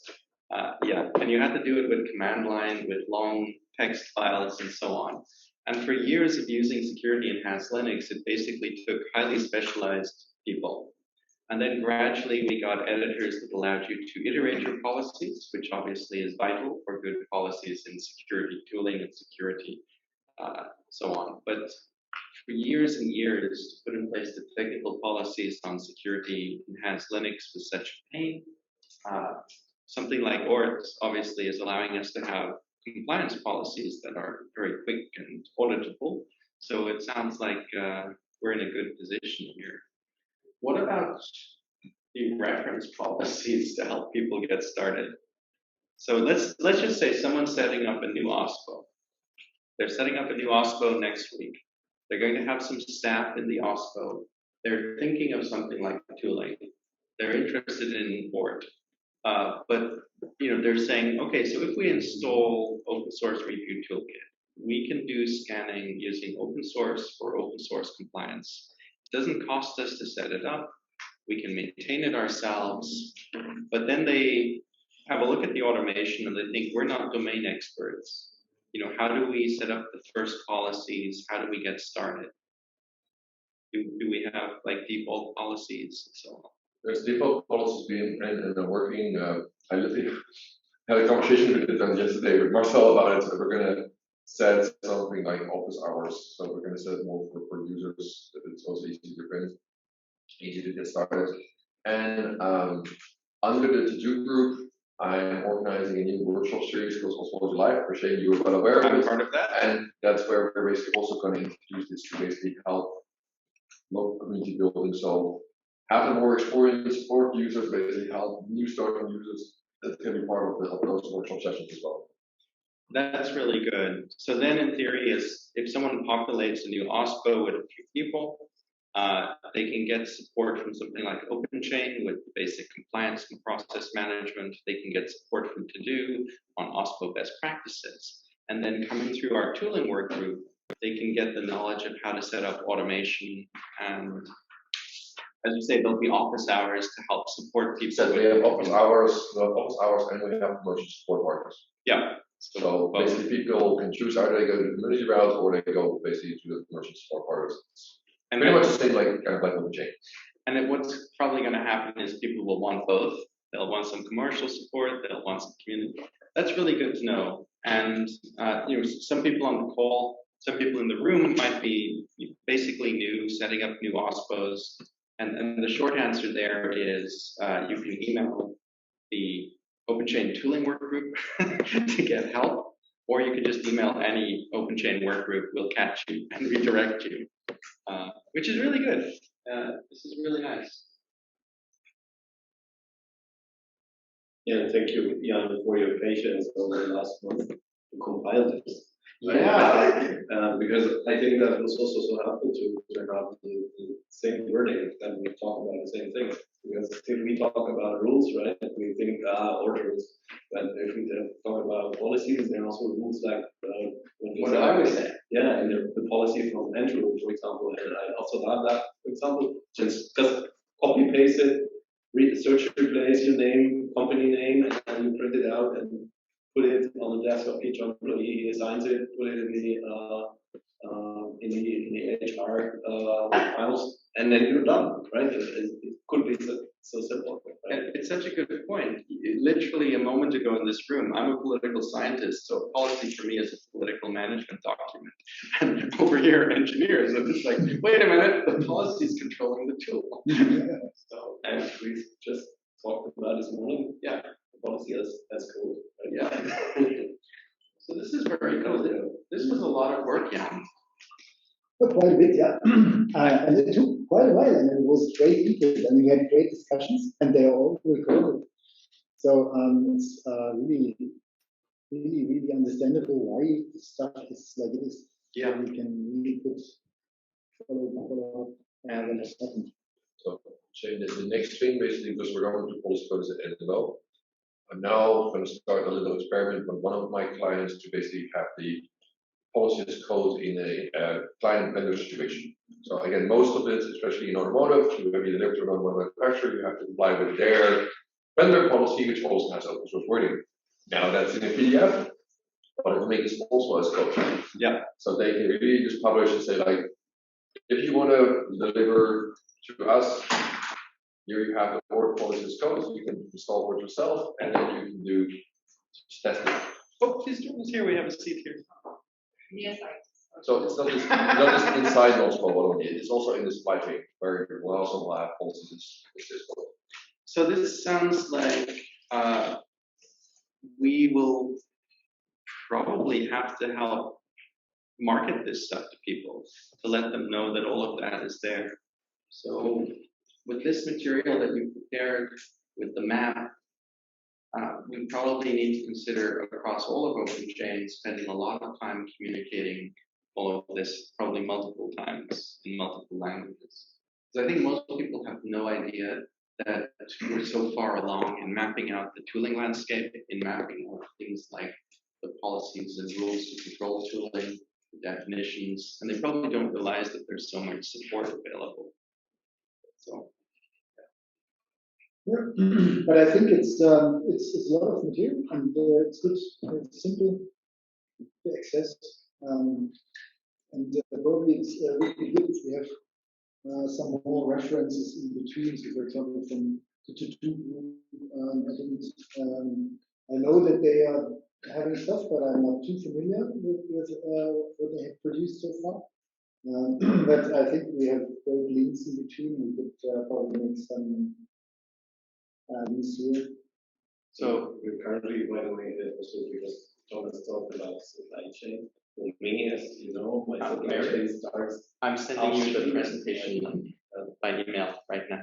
And so you'll so we are currently in contact with some communities also to apply the reference tool. Okay, so you're in contact with communities already with the reference tool. That's great. And that would be very nice because then you have a public example, right? Yeah. Like in our companies, we want to invite you and say, hey, look, like how it works, but then we can show that in the communities. Look here, we can also have a live example of that. Even Org itself will have a policy for itself, which is also going to be public. Everything becomes a circle. So are we ready to do a few webinars about this? Like global webinars? So I think the first to present it and to let people know that it's there, it's very simple one. And probably, I think it's, from my understanding, to go through all the details, would probably be too much for a webinar. We would require probably a little bit of series. So when you make an inbound, internal and outbound probably as a kind of a chapter. Something like that. I think it would be good to have this also this picture. I always love this picture to go back again. Yeah, exactly. So that we have a common wording, right? What we're talking about is the initial webinar, and we can say, okay, now let's map different references on this, right? And then show it live. Okay, and this is how it works. That would be great. Yes. And so I shared the presentation with you, so you have all of this. It sounds like the next big lift is really defining the minimum requirements in each of those arrows. So what is the package crawler minimum requirements, et cetera, et cetera. Because we will put probably into second document, otherwise we will go to the. Yeah. But I will prepare something and then send it to the group so that we can start looking. That sounds good. Okay, well, from my side, I would be done for today. But thank you for the interest and for all the good comments and experiences. So looking forward to receive from everyone who has tooling in hand some of the mapping. That would be great if you just try to provide a slide like this one here, where we see, for example, some just an indication on what you are offering with your tool, and then we will add this to this stack here, and then probably also publish this somewhere on, as a kind of a. We could probably use this to provide a guidance, so that people can say, okay, I'm interested in the dependency analyzer binary, and then you get this. We mentioned it earlier, so that this the question is, do I use this now inbound or outbound? Okay. So perhaps that we should also have a second level where we say, okay, this is a life cycle. And now I think this also has one parameter. It's Yeah.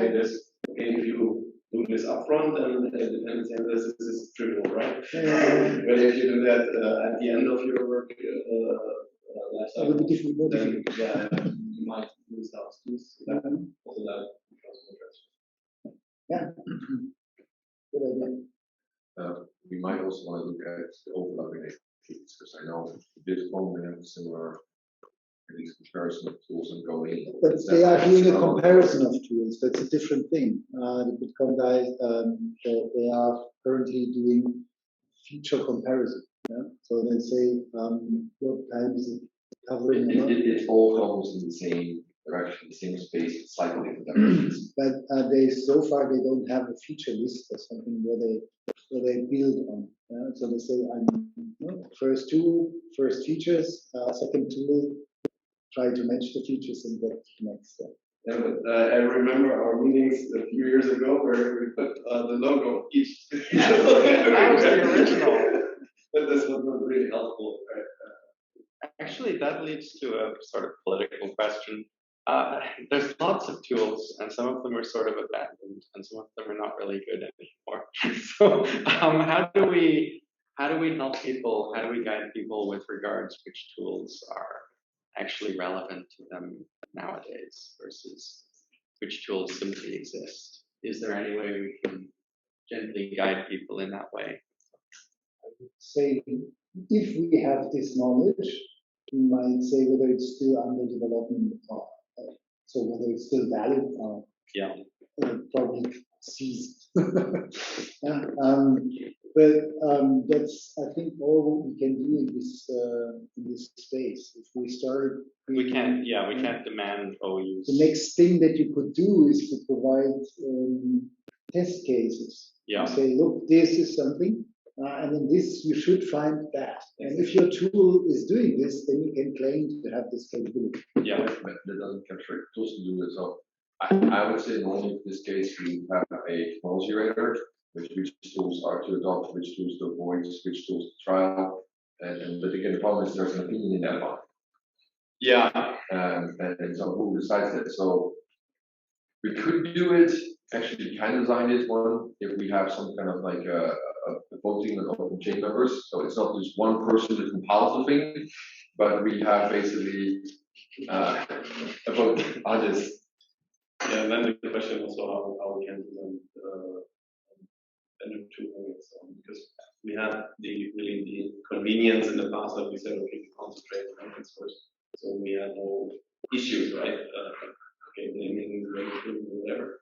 I don't know how that would look like if we say, okay, as a community, we vote this and that vendor tooling as the best one or the worst one. I don't know if that would be possible at all. I think that we are then entering a space, or actually we are leaving then the space where I think it's without interfering with competition. Exactly. And that's why I definitely would suggest not to go that path. Rather, we better say, look, this is we have the map. You can we have the mapping done. Yeah? And if a vendor would like to, he's invited to make his marks. Yeah? And if we really want to put things at hands to users, then it would be okay to say, okay, if it claims to be, for example, a package crawler, then it should cover this or be capable of. Yeah? So that we have a minimum requirement to cope with this capability. But I'm just thinking about Shane's comments, just to separate out things.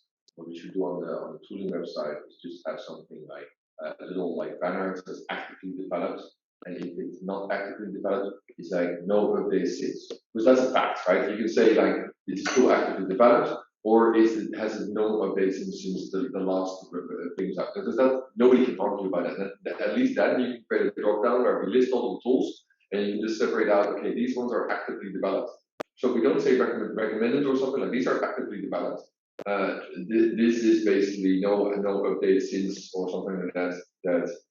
So that we at least make that separation between this is active, this used to exist. It may still work for your use cases, but you will probably have to fork it and do it yourself. At least do that on this, because again, I currently maintain a list with more than 100 tools where basically probably like 80 of them are open source. I personally know which ones are maintained and which ones are not, but yeah, I can understand it's very confusing to people who are not so deep in the topic to figure out like, okay, should I use this? Should I not use this?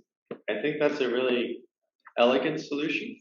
But if we just say it hasn't been updated in a year or something, or 18 months, just to flag that. But probably it just would. Software becomes perfect after a while. You just have to write it a little bit. And essentially, the other thing that you do is basically add like labels to it. So basically active in OpenChain or active in SPX. Because those are facts. So if people want to see like which are the tools in the open source community that basically work together with the ecosystem, you can easily see these facts via label because it's a fact. There's no opinion about this, and that will also easily filter out basically how and why. It's a good point. I mean, I'm just thinking that there's a few projects out there that are still well known, but they're abandonware at this stage. Yeah, so it's simple. We stick by the facts. We just need to come up with a categorization of labels, and then we apply that. And if somebody argues against it, it's. And anyway, those who are interested will come in this meeting. Right? Yeah, which will solve the problem. Exactly. They'll say, "Oh, wait, it's still active." Yeah, it is just come here and then ask, "Oh, is it good or not?" Verbally, you can tell them. But then it would also be okay just to say we put these on the list that we know that are actively developed. And if nobody comes, then it will not be on the list. So because otherwise, I don't know. Let's say then that we'll find a mechanism to help people understand what is actively maintained versus what is not. Because it would be a pity if a company thought, oh, this tool seems to be mentioned by the working group, that's cool. And they download it. It's like, doesn't work. And I also like Thank you for the support. To have that incentive that the tool provided provides that information. Yeah. That we're not in a position that we could help them. Yes and no.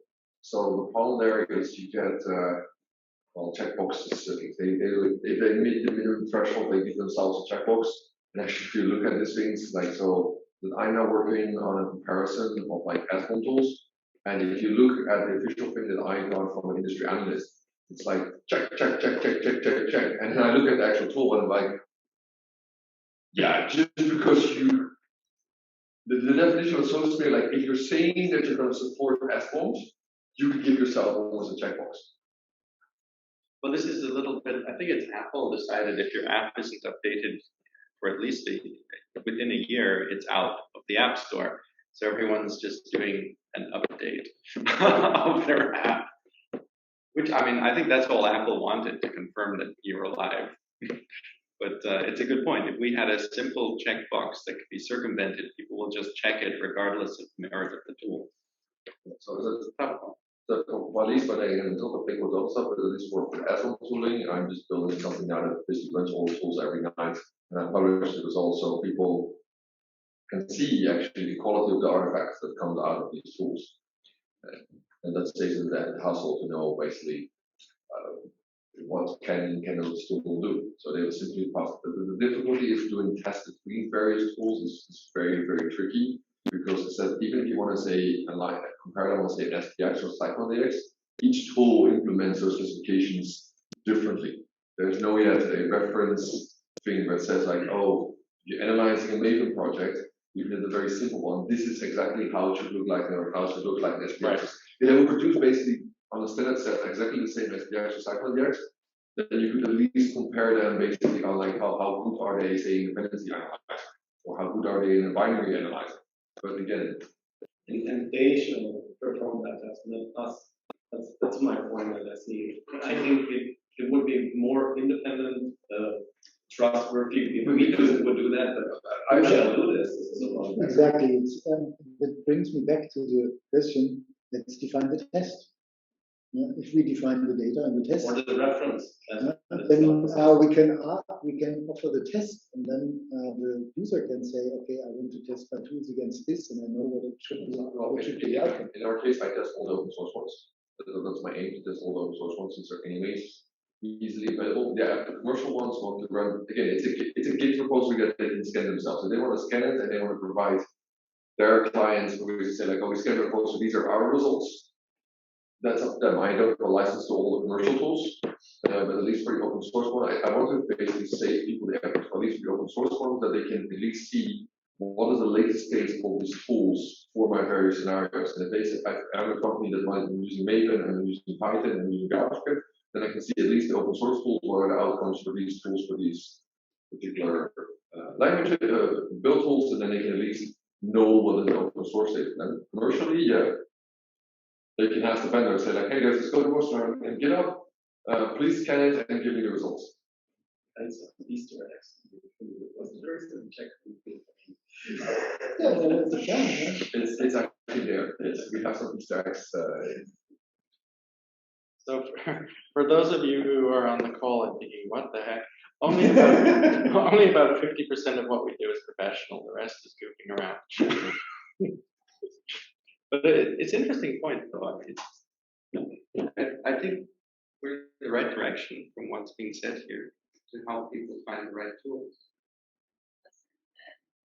If I'm new, I would like to know what tools they use and if you list some tools and reference, explain which we don't know these tools are used in which company. Is it a lead because if all these top companies at least to work together, that will be a value information for the new people. Yeah. Definitely. It's not necessarily an answer all the time because you know some tools are quite complex and they are fine for the size and the group that has implemented it. And sometimes because smaller companies might not want to use what Google is using or what Microsoft is doing. Microsoft itself has published what they are doing and what they are using. They have made all of this open source. Very powerful tool. No. So the difference is this is always funny. Initially, when I way back started, I also started comparing what companies are using what tools. And the funny thing is, Microsoft, for instance, you can pretty much find it in every commercial appliance vendor they're listed because they're so huge. You have so many different units, and these units are not always coordinating or using what is supposed to be used to Microsoft that you will literally find unlisted anywhere. The difference is you learn is that over time, obviously, and it's all I advise my clients on this, but what tools there's different tools for different markets with different needs. There are basically industry analyst reports on this. So IDC publishes one, Gartner publishes one, but yeah, unfortunately, that's exactly the same self-reporting thing. I don't particularly find them useful. Because again, the translation is missing. You cannot say in a check box, I'm a car company, I have these languages, give me the selection of tools that basically fit this criteria. But just, I mean, out of curiosity to Mary's point, do you think that we could do some case studies just showing, for instance, it's pretty open that Bosch.io is using ORG, right? And it's pretty open. I think Siemens is also on ORG, or at least some part. I thought Oliver was using it, or is he still Postology? ORG users currently are Bosch. Who else we have? We have Porsche, Volkswagen Group. We have Hella Galia.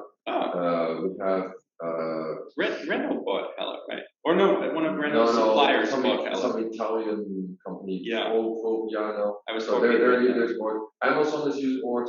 Also we have. There's a whole list. They come in So with Porsche and Amazon. Alliander, Alliander, Porsche, Bosch, and Technologies, EPAM, Amazon. So, I mean, we can probably do a case study or two just with ORG. Maybe then Oliver is using Postology, maybe with Siemens. So maybe I can ask Oliver for a Postology case study. Okay, so Siemens is Postology, Bosch, ORG, Porsche, ORG. Okay, maybe we just hunt down a few case studies, put them on the website, make sure it's really visible, just to help inspire people to see, oh, this company. And maybe just add an extra option for like, oh, do you want to talk about your company?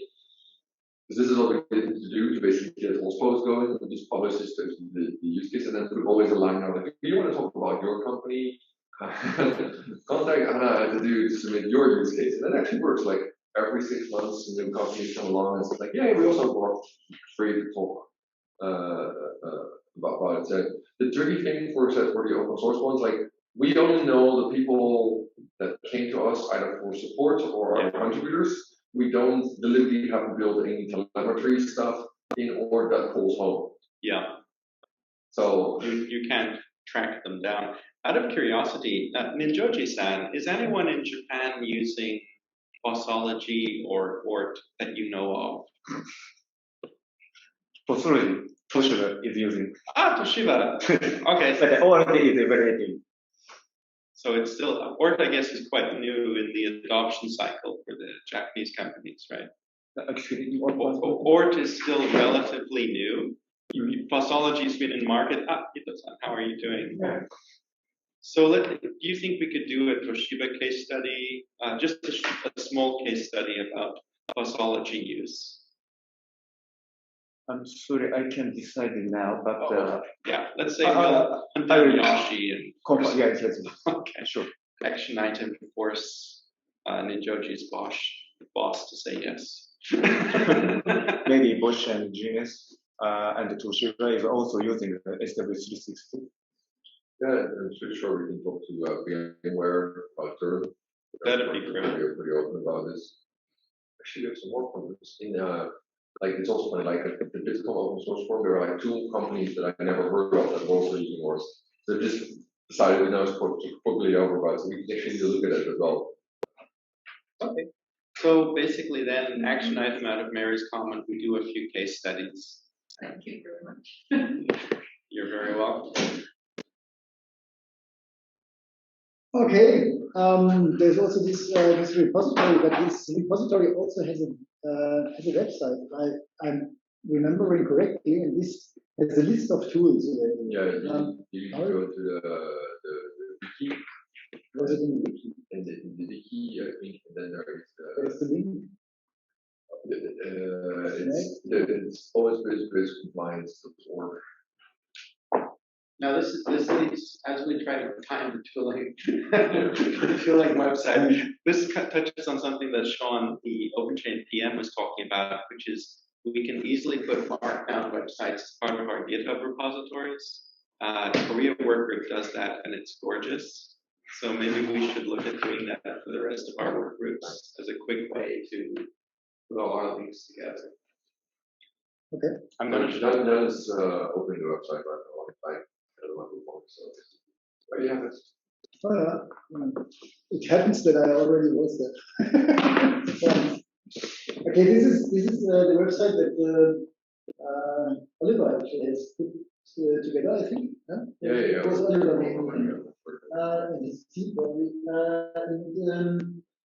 In this website, you have here on the side also an overview, and this is the older idea of what is required for a new chain, and then we update this. And in this tooling state, we have also a list of existing tools. But this list is just a list, plain list on things that are available. So that's terrifying. So that's right. To this list, we need to add filters. Yeah. There's by default say like, hey, this is no maintained, those avoided, or these are like the active ones. So I don't know commercial support available, for instance. Those are kind of like things that we should add.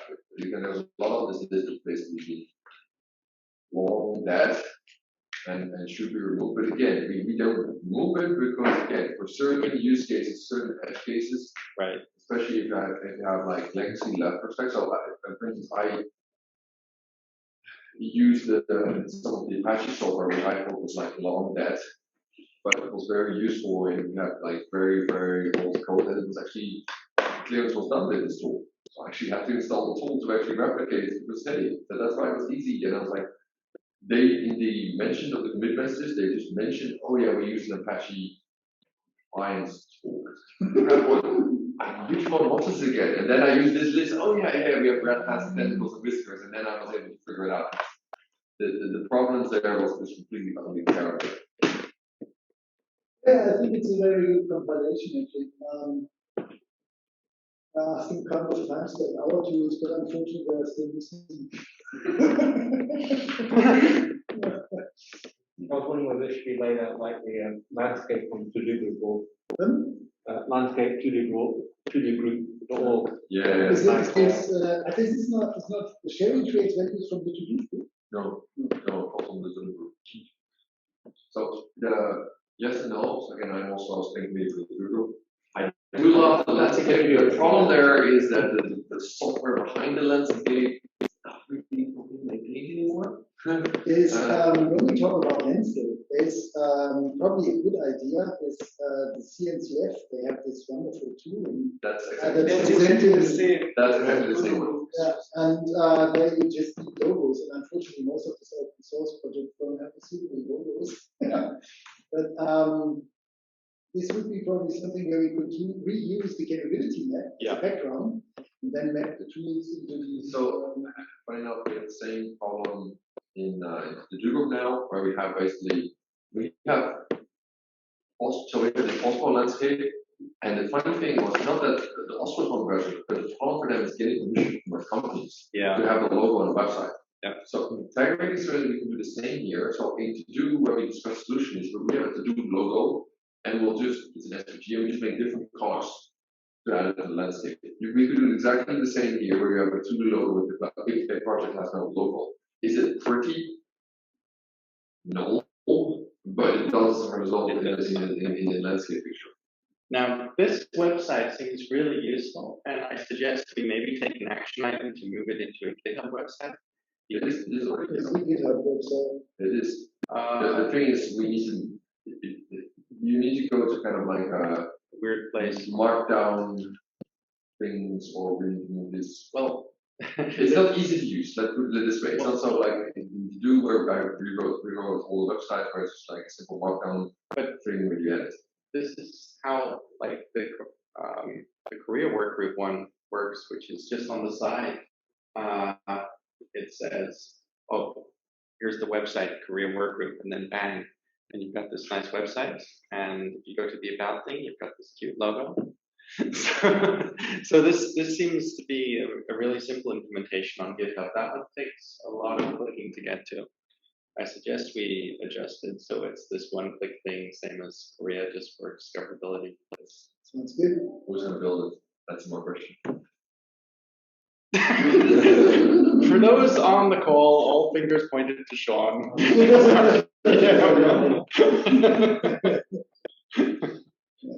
Andreas just from Bitsy just says he has to leave. Thanks for the presentation. Probably it's you can ask everyone to provide some of the data so that we can transport. Yeah, and it's great that he made this resource. To Thomas's point, with the tooling landscape idea, this list, we just introduced some kind of filter, because I think most of these are either edge case things or unmaintained nowadays. Most of them are unmaintained. You probably can have them a tag and you can filter the tag. Yeah, we could auto tag top 3 and then allow people to keep that. We talked to the creator of Minecraft, and he told me that we can take the ownership if we want, because there's no maintenance for this. It's that student project. Exactly. I think it was a research project and it's unmaintained. It was Daniel Berman, right? I can't remember. Yeah, in Canada. It was a Canadian professor. Yeah, that's what I remember. Daniel. So it's a great list to have, but a lot of this stuff is not actively useful for corporations to adopt. Nico is more of a proof of concept, unmaintained. So we probably need to filter it. So when we transition to an improved website, we can introduce some filtering. So it's less confusing. Probably have a process on how to get things edited. Yes, yeah, or removed. Removed. There's something up there saying user stories. under the user stories, is this case studies? It was the idea was, if I remember correctly, to identify the roles and to write down a little bit what does this role have an experience in this context. Okay. So on this, those on the call, this might look really small, but this would be something I think our American colleagues would call personas. So like the term epic here would be in American English persona. It describes a person, what their task is, and how they do it. Description. Okay. I was just curious. And here's some material on container analysis. I remember we've been compiling this kind of do's and don'ts in very early sessions. So especially for you, probably this might be of interest when you've been discussing. Okay. That's a lot of stuff we covered. Absolutely. I'm trying to, I'm just pulling up the website that is there so that people in the chat on Zoom will have the website and can go directly to it, because I know the image was pretty small. The link is now shared. This kind of a workaround with this personas because it involved OpenChain is back to very abstract, very high level, right? And in order to have this link to the tooling, we have to do this. And that would also mean that it's, I think, not mandatory here in the tooling group to make this. Yeah. It's just like, okay, we need something, but potentially not best happy home for that. Okay, that makes sense. All right.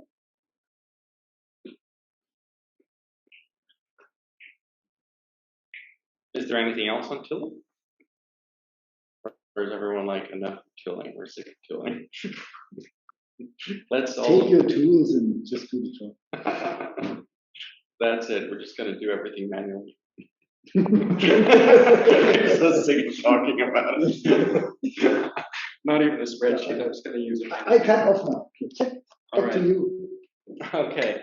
We're a little early for the next item, so I'm just going to check if Jimmy wants to move to the next item now or later.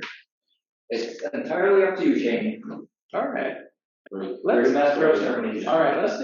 Let's do a break for 10 minutes, and then we'll come back with an SBOM deep dive, and that's going to have some really important feedback in the telco industry, which is important for every industry because the telco industry, Jimmy and Gregory are here, is pedantic and detail focused. So they really thought about this, and they've got some important stuff to share.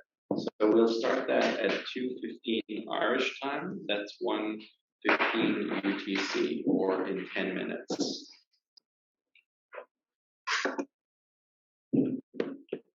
So the SBOM stuff, as we're pending that, I'm going to put up something on the screen. We'll just take one moment. There's something I'm going to put up on the screen for SBOMs will be focused on update to SPDX, our sister standard.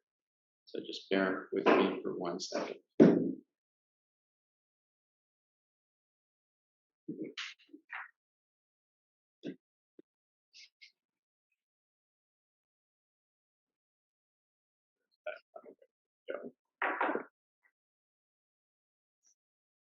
Jan, thank you so much for the really, really great session. So I'll just need a sec to pull up the SPDX item.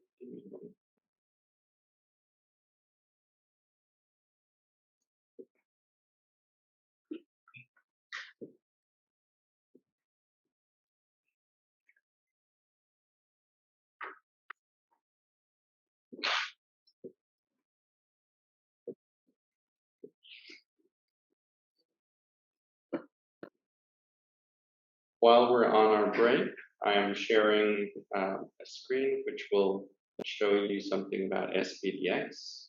This is a sister standard. Just to be super clear, there's no requirement in the OpenChain standard that you use SPDX. We just require you use an SPON. But a lot of our community is using SPDX, and the new version of SPDX is out. If you're interested in security, this does a lot for security as well as compliance. If you're interested in the American approach to security, their recent executive order, this does a lot to support that. So it supports the minimum requirements for an SPOM that the US government has now, right? So SPDX 2.3 is important for those reasons, security and American executive order security. It's just that. About the ISO update, is it really possible? I thought ISO had a minimum amount of time between two releases of the same standard.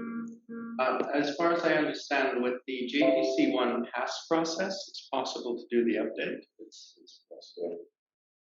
We're working on it. Oh, but if people don't know, I'm the lead for SPX defect. So the change shown on the screen, I'm responsible for that. He knows what's going on. That's why he was staring at me as I was talking about it. He's the boss. So I understand that actually updating the pass submission is pretty quick, because technically this standard is already maintained, it's already done. So this is just the people who maintain it saying it's time to update. It doesn't go through any editing process or similar. So I think you guys can do this in the next easily. It'll be ready in 2023. I mean, probably really early. Yeah, 2023. Yeah. I have a question. I know we're on break, it's just a general question. What's happening with SPDX 3? Because people told me like a year ago that there's going to be an SPDX 3, but now it's 2.2, 2.3. I'm working on SPX 3.0 the security protocol. I have the current iteration on my screen. Oh, currently. So no, this is like there's a whole two camps come together. The whole version of so many things to. I'm pushing for standard serialization, but still working on the core model. And yeah, there's a punch list that we're working down, so things are getting more down. It's getting there. But there's so many different scenarios that are being added. Right. And there's also way different people from different backgrounds now, so it comes together. So it's we'll get there. I'm really pushing harder and harder to this like. So funny enough, I mentioned this comparison I'm doing for tools. I'm actually doing the original idea. I was actually to figure out serialization of PX. So when it comes to, we're good. Thank you. Ooh, the vodka bottle. Okay. So in essence, then it's underway. Stuff is happening. So 2.3 was kind of the patch. Because we a couple of others were like, hey, I want to have security to do SPDX. And then we do 2.3 as a side step. It was not originally planned. It was originally planned that we go to 3.0, so we stopped 3.0 work, and then it's so mostly in 2.3. Again, there are some updates, but the majority stuff is security related. Okay. So that basically comes out of the security group. That's where it is. And it's very well, 2.3, because we cannot change the whole standard, there are some inconsistencies. So basically what we added is basically we enable you to link to security documents. It's not, that's it. In 3.0, we actually also support linking, but we're also looking at embedding. And for people who are brand new to this, SPDX, I think, is 12 years old now. It's a very mature approach. Yeah, 11 or 12. 11 or 12 years. It's a long time out there. Yeah, I've been also there almost for a short while. So. I don't like half that time. So it's something that has been there a while. It's battle proven. I know there's other options for software bill of materials. Quite a few North American companies are interested in Cyclone DX. There's old ISO standards with relatively limited market adoption like SWID. But globally speaking, we just tend to see SPDX most of. I didn't know about the detailed background of the why SPDX 2.3 eliminated mandatory mark for concluded license and the declared license. I didn't able to the detailed discussion in SPDX. You know, Yeah. Yep. I was one of the speakers of that. So yeah, I know. It has to be done that use case, some people want to just use SPDX to communicate security information and nothing about license information. So there is literally, for me, it tells my model, so I want to have complete as long as possible with both license and security information. But there's people that just want to have a security workflow and they don't care about the license at all. And there's people that just want to do license workflow. So that's in 3.0 we even go further, where it's literally if you want, you can just do the core spec and you just communicate back information. No licensing information, no, everything is decoupled. So you have a profile, the core one is just packaging information, then you can supplement it with licensing information, you can supplement it with security information, you can supplement it with provenance information, etc., etc. So it's technically 2.3 is kind of like the operational already, where we have this decoupling where it says like you can now in steps just send basic package information over and nothing say about licensing, nothing say about security, and it's kind of to get people already used to basically like, hey, in Trio we're going to go further. And it makes also sense because in Trio the idea is eventually that we're also going to support hardware. So the spec is already being prepared, which is why also other delays are there because it's already being prepared so that SPDX can grow beyond software. That makes sense. All right. And this, of course, is a very different approach to OpenChain's license compliance standard, where we granted it in 2020. We're accepting issues about potential changes, but we basically have no intention of changing it until like 2025. So we take a very different path. It's just basically, market demands. Exactly. Ask for basically improvements. And so that's also the other thing why SPDX 3 is basically delayed, because again, we now have this whole executive board with all the other stuff. We have people talking about cloud S-bombs, which literally, if you would come a year back, people will be looking at you like, what are you talking about? What are you talking about? So there's so much new stuff, and that influences then like, oh, we're still designing, and then it's like, oh, we can also do that with it. Like, there's nothing like no, my push list just became a little longer. Now we're at the time when it's time for Jimmy. Just a question, because I'm curious about the response. I mean, this is actually somehow I feel a little bit ridiculous.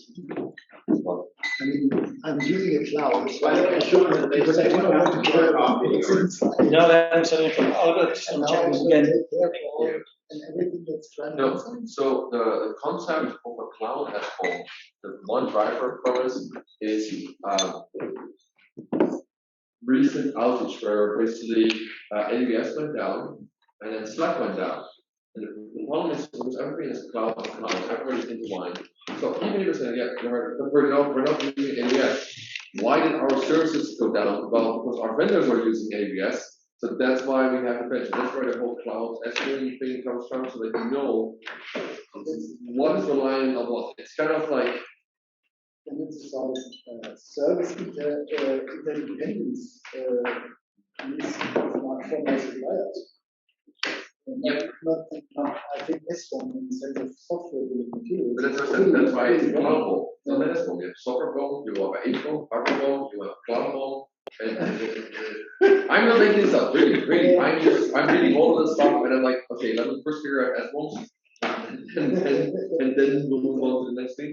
We are on the S-bomb side. And then you have soft bombs as well. Soft bombs. Fast bombs. Software as a service at all. But then where's the difference to cloud form? Cloud is a platform stuff. So service is a person. It's how many layers you look at your dependencies. In other words, we're never going to solve this. There are some people that really want to have a full map of everything that you use, and it's fully machine readable and digitable, and like, yeah, I know, like, yeah, in an ideal world you want to have that, but do we ever get to this state? There's one more question. From the risk management standpoint, why would I care that Slack is using AWS if my vendor is Slack? I don't care why it's off, I just care whether it's off or not. Or should I get something wrong? I guess you might be saying, I don't want something hosted in the US, under the purview of US Sure, jurisdiction. but this is a different discussion, and it's not necessarily required. So I think the thing is basically because we used to have like software deliverables, all that is now on the cloud, you don't get those information anymore. And I think there are some people that are looking at how SBOM things there, and they're like, wouldn't it be useful in my procurement if I have a machine readable thing for that? And then like,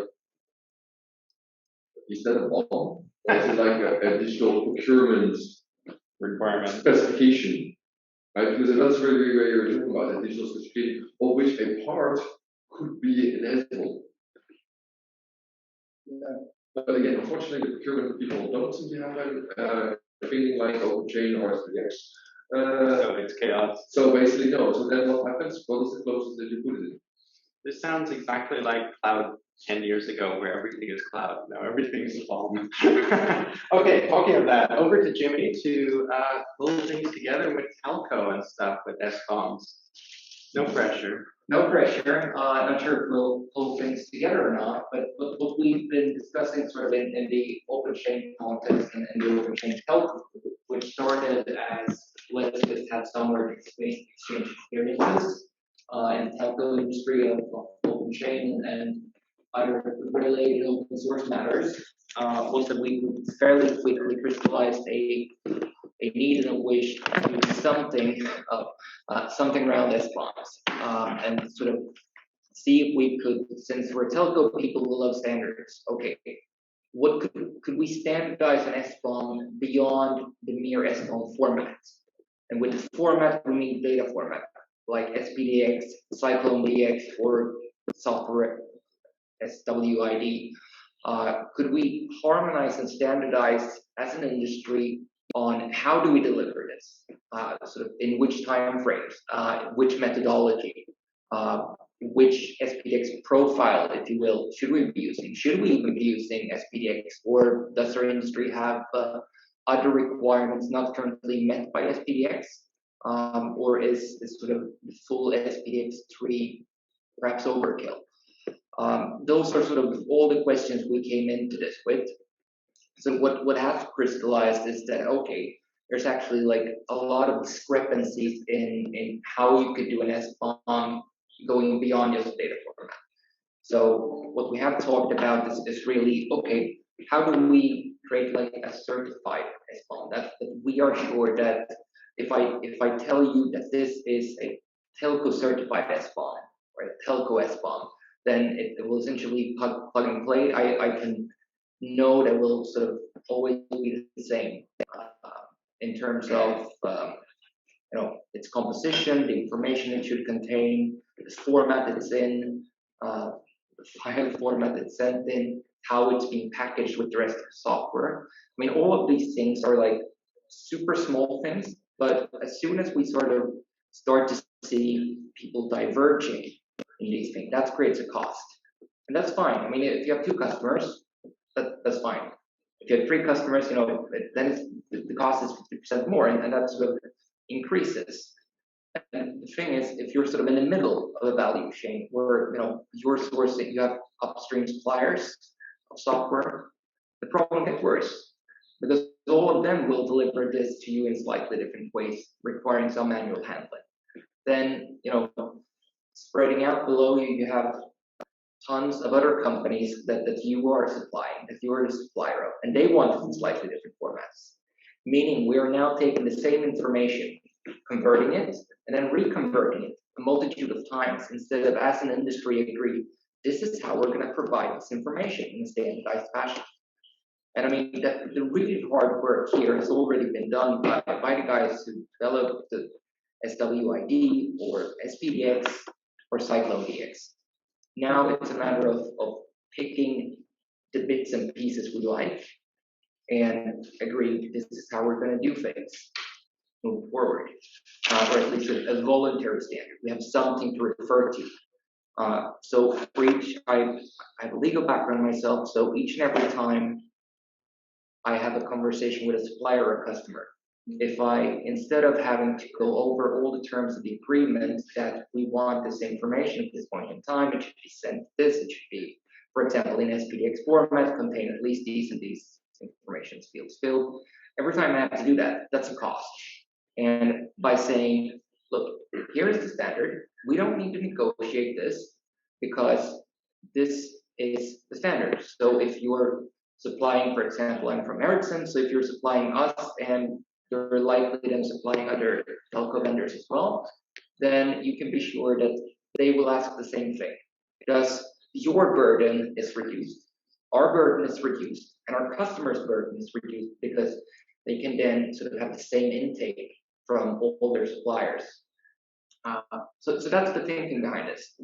And having this session here, it's really picking your brains on what should we be harmonizing in this fashion. Perhaps we're overthinking things. Perhaps it's enough to say that, well, it's going to be SPDX and it's going to be these and these data fields we need, and we need this many layers of dependencies to feel comfortable. Perhaps we're overthinking things, and that's sort of valuable feedback as well. But really, how would the room or people on the call feel like? How should we go about this? What's sort of the thing that causes you the most headache when you need to supply an SBOM? What's causing you the most headache when you ingest an SBOM? I mean, a lot of it could be done with tooling, but sort of the more automation we can bring into things, the better. Even if we have tooling, it's nice to not having to convert between, for example, .json or tag value format, because even if that is 99.9% accurate and good, we're still losing out on that percentage point. It'd be really great if we didn't have to do that conversion. If we could just agree on that we're going to use tag value, for example.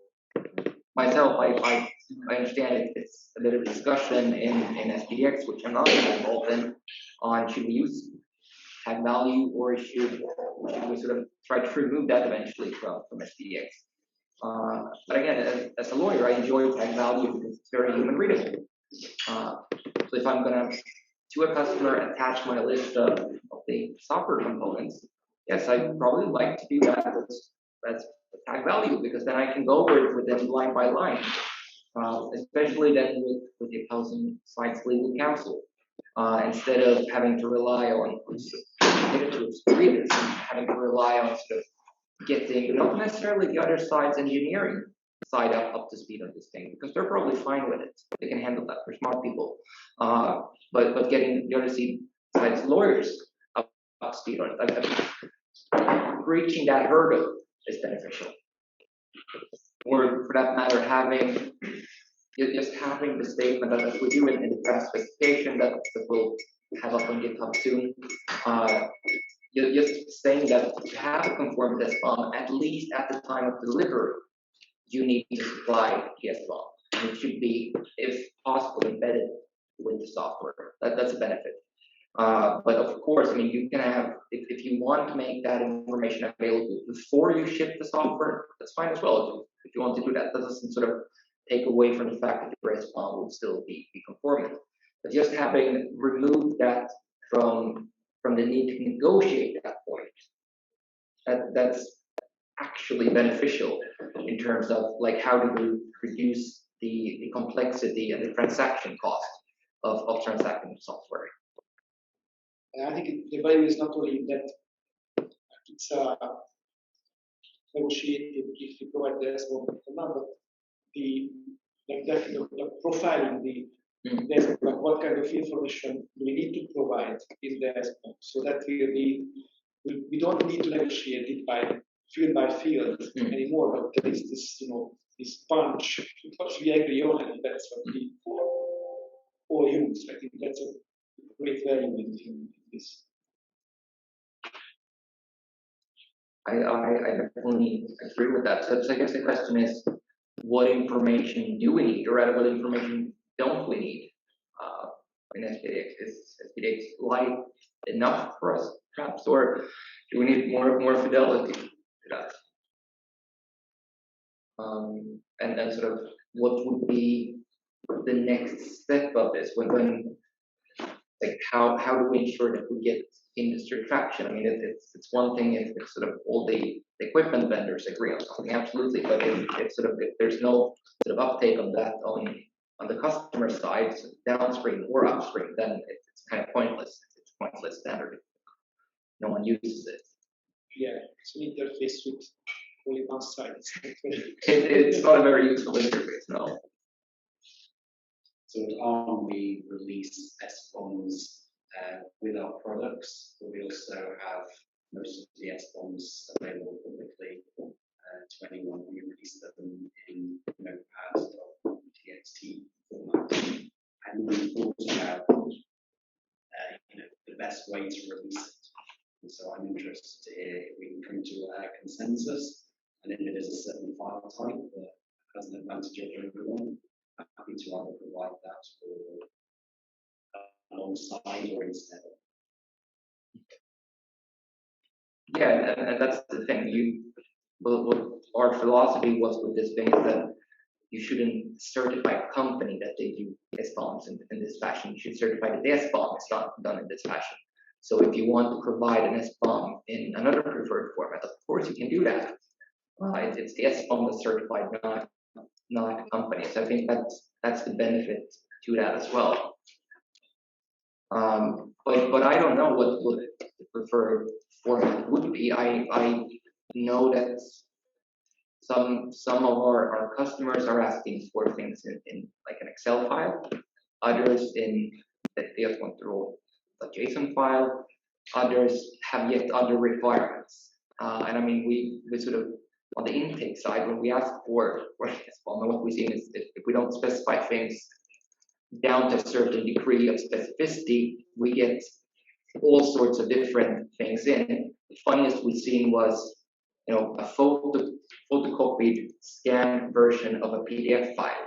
It's like, okay, this is utterly useless because technically you gave us what we want. We didn't specify that this should be in a digital format that our machinery could read. So now we have to sort of sit there and manually input this data, which is like, it's utterly useless, right? You have the data digitally, obviously, because you printed it out and then you scanned it and gave it to us. But yeah. that would be another way to do it. That would be sort of completely defeating the purpose of this, right? Yeah. But I don't know what sort of the best file format is, or for that matter, if I think sort of in our group at least we come to the conclusion that sort of SPDX seems to be what has market traction. It also has sort of the benefit of being an ISO standard, so we can point to that and say, well, we use the ISO standard in this version, and that could possibly be updated, and then but there's a stability to that at least. I don't know if the approach would be different in a different industry, if other industries would prefer Cyclone DX, for example, or SWID, which is also a nice standard, but not very commonly used. So I'm not saying that what we do here in the telco sphere is necessarily super relevant for everyone or the right approach for everyone, but I think it's sort of the right approach is to align the industry at least. And if other industries feel that that's a good thing, we want that as well. I mean, either be inspired by it or pick up that work that we will have done. What do you want out of this discussion? Do you want that file format agreed? if that's the outcome of this discussion, that'd be fantastic. Other than that, I don't have a super set agenda. I figure we'll have some very smart people in this room. So very much sort of here with, despite the amount of talking I do, one mouth and 2 ears.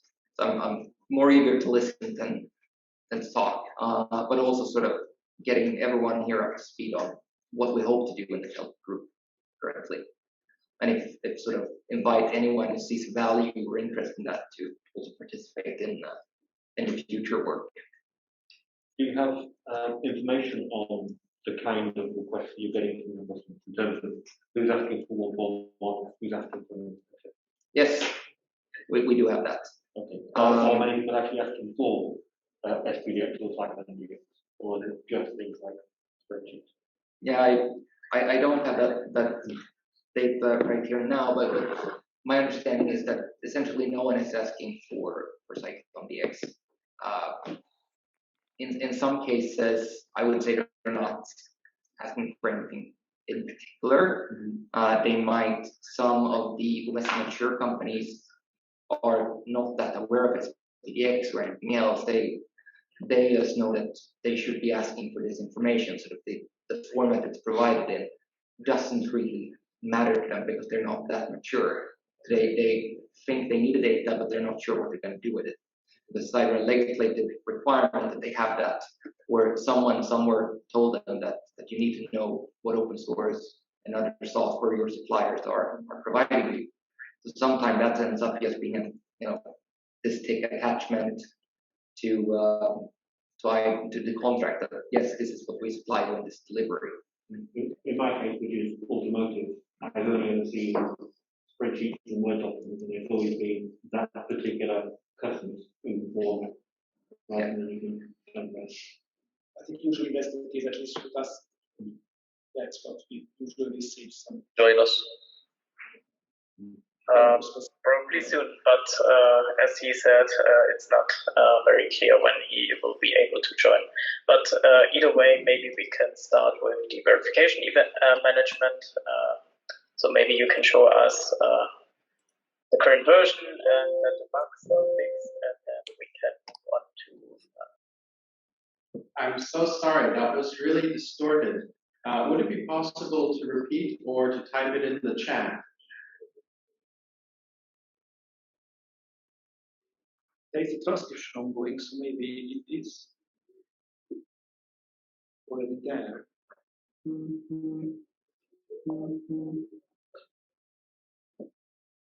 I think that was Carsten who had his comment. Carsten, it was quite difficult to understand for some reason. We had a lot of distortion. No problem at all. Just put "I'm sorry" in the chat. If you could take a moment to type the comment, we could review it properly here.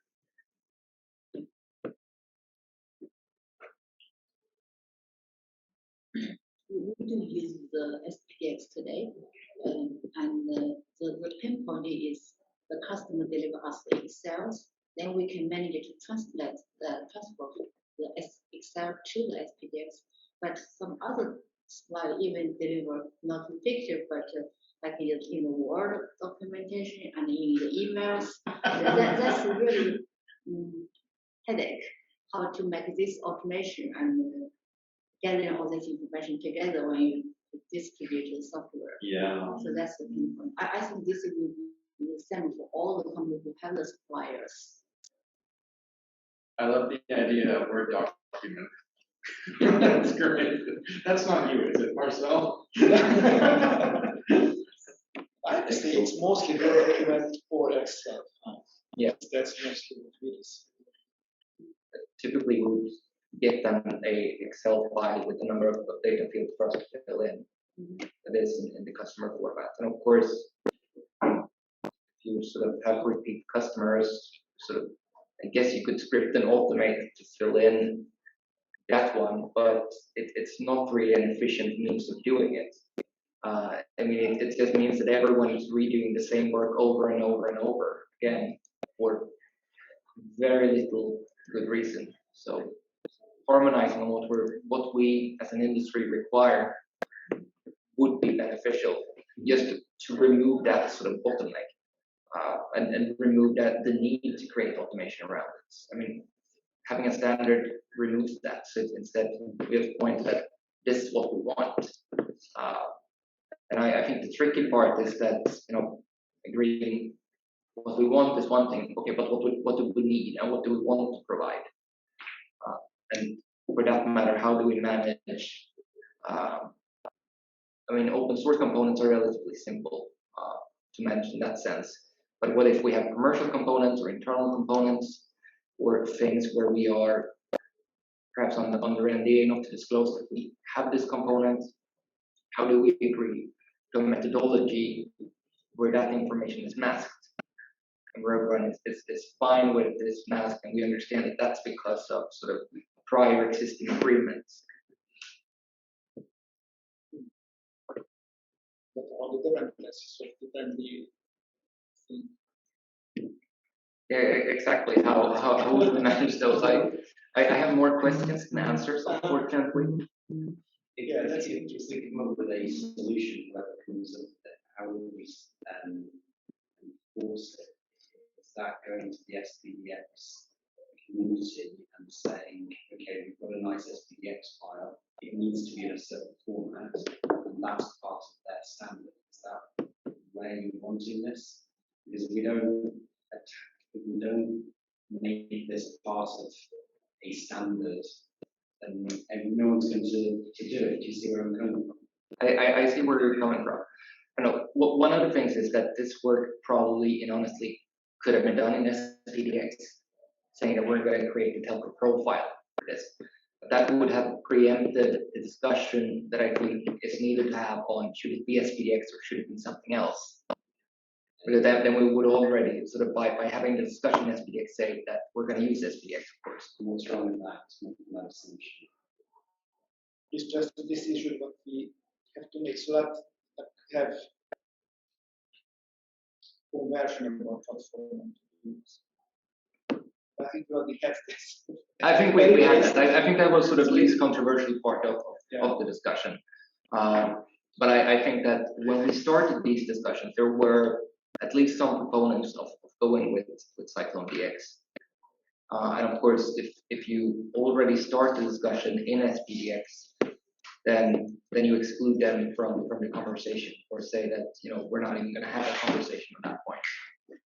Or you could be standard agnostic and say we want to have discussions with those three ways of disseminating data, but we want to try and standardize it. Yeah, that would be another way of doing it.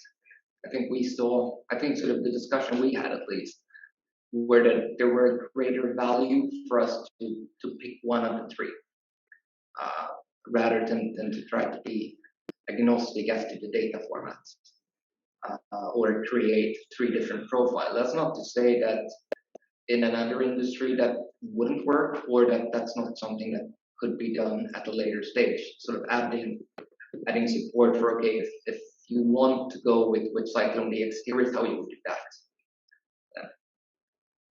So I think that's probably a discussion to be had at a later stage, on like, okay, now we have this for SPDX, how do we make it agnostic to SPDX or Cyclone DX or SWID? And that's a problem to solve later on. Yeah. Stage by stage. So go to SPDX and try and get that community to come to a consensus of which is the most appropriate and standardize it, and then we try. But in SPDX, what do you think they would standardize? Like the data fields that needs to be filled? No, I see that's just separate. It's how we communicate that file to our partners or suppliers. So it's in a JSON file, it's in an Excel file, or it's in a text file. Isn't that the problem you're trying to solve? Not only that, what is it? So SPDX defines like hello fields, which some of them are optional, some of them are not.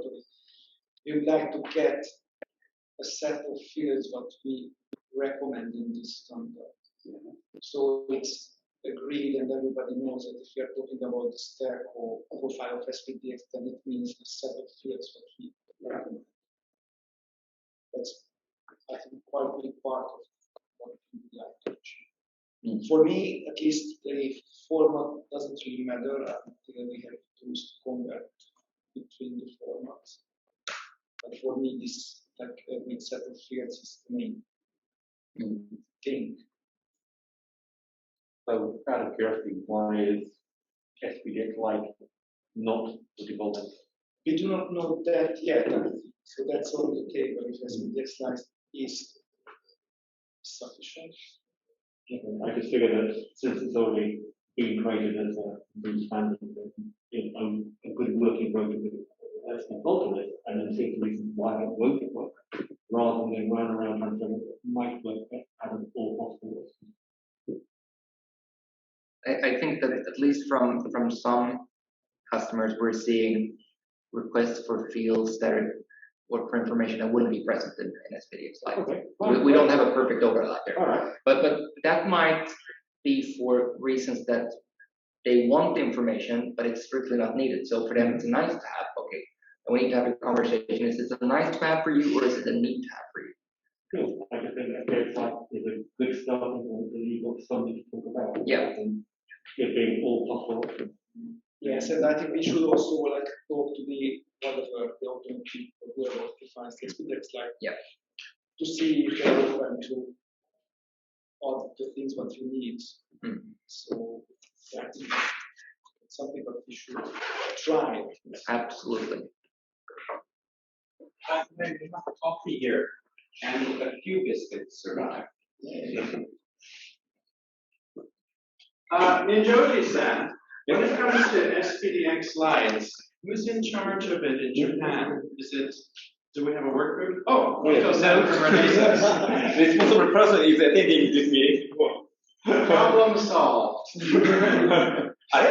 Ito-san, is it? But we have to discuss with the two guys. Yes. Oda-san, Tsuchi-san, and especially Asada-san. So basically, with SPDX Lite, do you think that inside the OpenChain group that created it, there will be discussion about evolving it and changing it, or is it finished? We prefer to maintain SPDX Lite. It would be, as I said, some monolith modified to optional. So SPDX Lite was changing, keeping ability to latest version. However, SPDX Lite is targeting the display the light and focus light, but the SPDX shifted to S1. Yes. So sometimes we have to refine some profile policy, profile structure in the later SPDX we will deal with some future discussion. But other than that, we start maintaining this SPDX Lite to be to complete the our working with Japan working with is maintain SPDX. And that's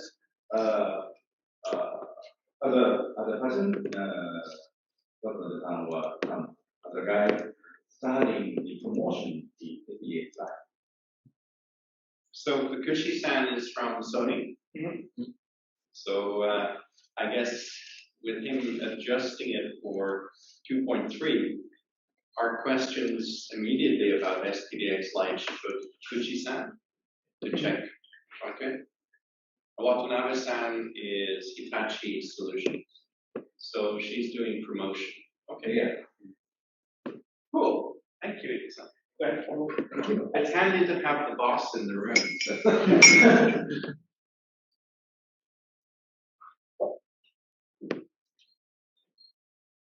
But out of curiosity, then for the non-telco people or the other people in the room, are you also seeing this sort of divergence in requirements from your customers? Like I said, don't see anything structural formal from the customers yet. And it's a small number of customers usually asking about really old versions of software for which we haven't generated anything. We have to go back and dig through that. Just to be more of but no, nothing formal yet.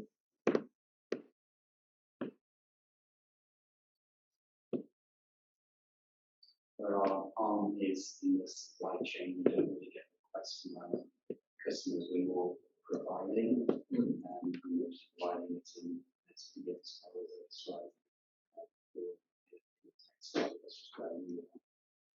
Because we're probably so far in the supply chain, something we can do to standardize that might trickle down to the down the supply chain.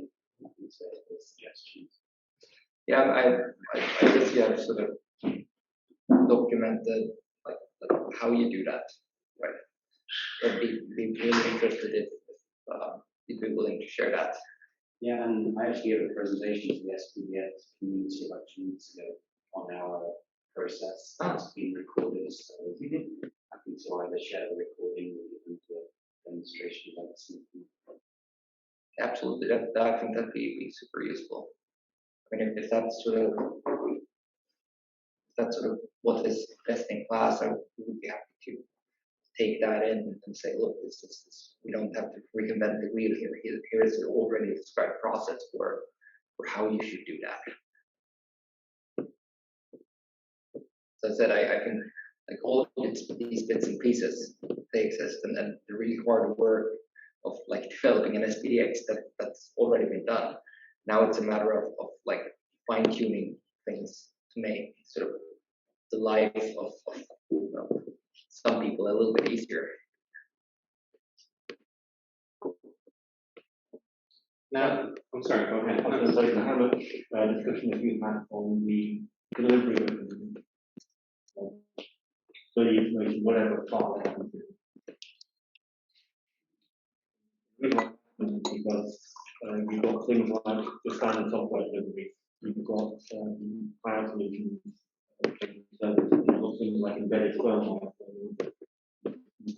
not necessarily like this in the same way.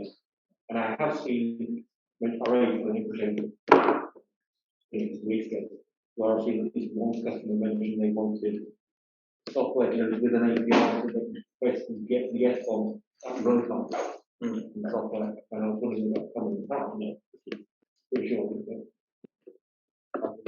discussion. So far, I think we haven't been conclusive. My feeling. It's like we could say that, well, the account should be available over a web interface, but then you have the problem of how to verify that it's actually this S-bomb that belongs to that, and it haven't been tampered with, and how do you ensure that you have maintained that over a time? Like in 10 years' time, I want to check the S-bomb. If I didn't store a copy locally, how do I know that will be maintained? So that leads into, okay, it probably should then be shipped with the actual software. Okay, so according to what mechanism? Is that feasible in all cases? Probably not. What if you have, say for example, now we get into the cloud S-bombs and all that, but if I buy something as a service, I might have an interest in sort of knowing the S-bomb behind that. Or I might have sort of an interest in providing that even. So it's a very valid ask. If not if you are using the cloud not as a service but in infrastructure service way, you are really in the same runtime context as the software components implementing the cloud. So we have a need for the S-bomb of that is a very valid question. If I may just go back to your point about something is on the website and live with it, we are looking at, again, with the SPDX community to provide something verification hash, which compares what you are downloading compared with that file. That's going to be some time on that I know. and that's another thing we said, that perhaps we don't have to solve that problem. Perhaps it's good enough that we say that we recognize that this is an issue, and then we hope that it will be solved, or other work is ongoing elsewhere. So that's of course the other issue, of not letting perfect be the enemy of getting anything done at all. It's like it could be good enough. Everything that's going on in supply chain security is covering that. The worry against conservation is, as you mentioned, how do you identify that this is the problem you have in the first place? Not what it's compatible with, which one it is, which are main problem. Now, one thing that came up in this discussion so far was the adoption and use of various SBOM formats. And Jimmy, you mentioned that you don't see Cyclone DX much in the wild. So I guess this touches on a point which relates to all SBOMs, is that there's a big difference between what we might hear as noise and promotion versus what we see in the supply chain. So maybe we can say that one thing that's super useful from our perspective in the OpenChain community is to keep our eye on what we actually see in procurement, right? And to focus very much on the practical side, because ultimately our mission is trust in the supply chain. Our focus should be on very practical market outcomes. So as we take this discussion into the next steps, I guess, and always we don't play favorites, but we'll just monitor what's actually being used in the supply chain, what's having increased adoption, and make sure that that's where we put the focus for perhaps our reference material and translations to make sure that we're helping with execution, not speculation. Would that be a fair suggestion? That sounds fair.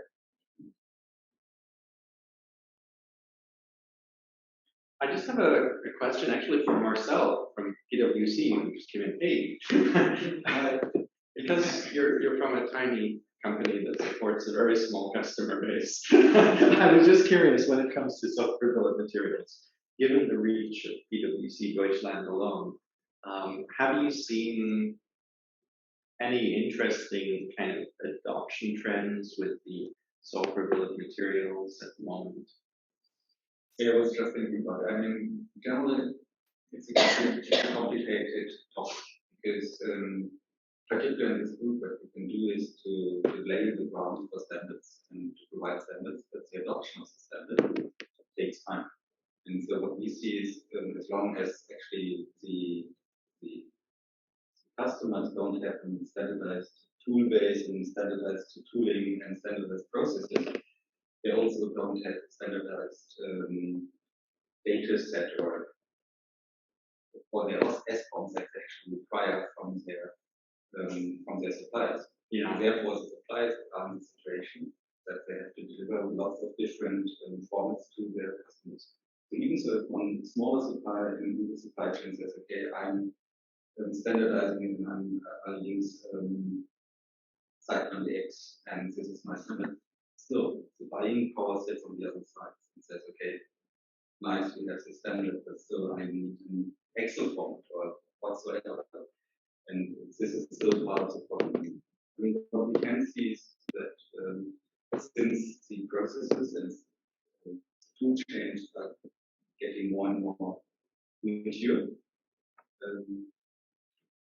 the standardized formats are adopted slowly but surely. But again, I mean, when you look at larger companies, there might still be the issue that one business unit already goes for Cyclone, and the other one still wants a completely different format. So that even suppliers have to deliver their SBOMs in different formats to the same company or to the same group, but different business units. So, but if you ask me for a vendor, what I see, particularly in the German market, so it's very slowly but truly developing or getting more standardized, but it's a long way. And since there's no governmental or binding requirement, it's still based on the actual companies. And the companies may be very large, but still might not have a complete mature open source management process. And therefore it's They're very dependent on buying.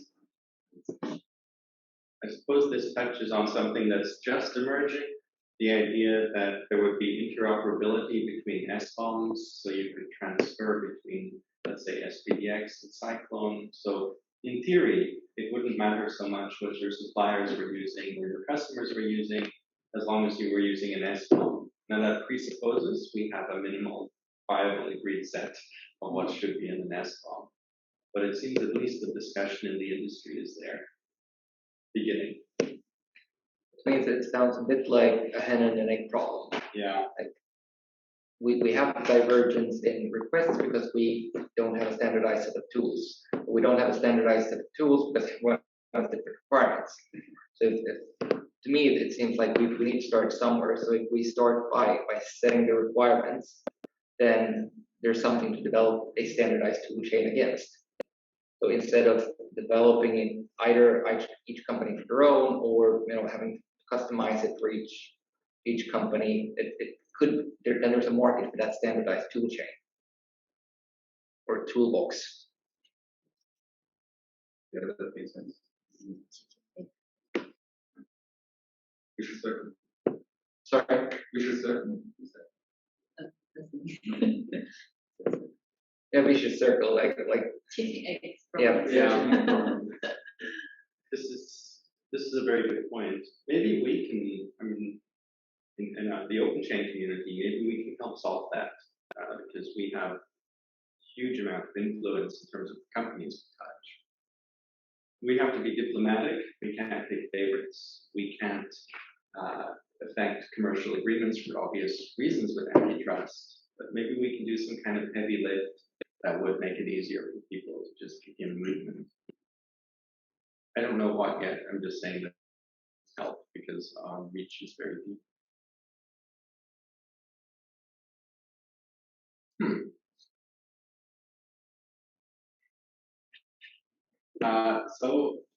Is there any other SBOM stuff that we need to go through?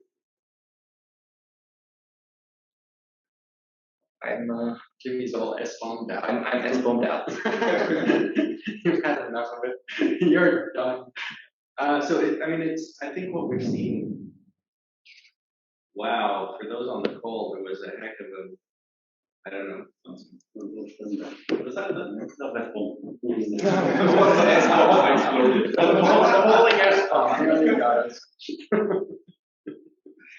Okay.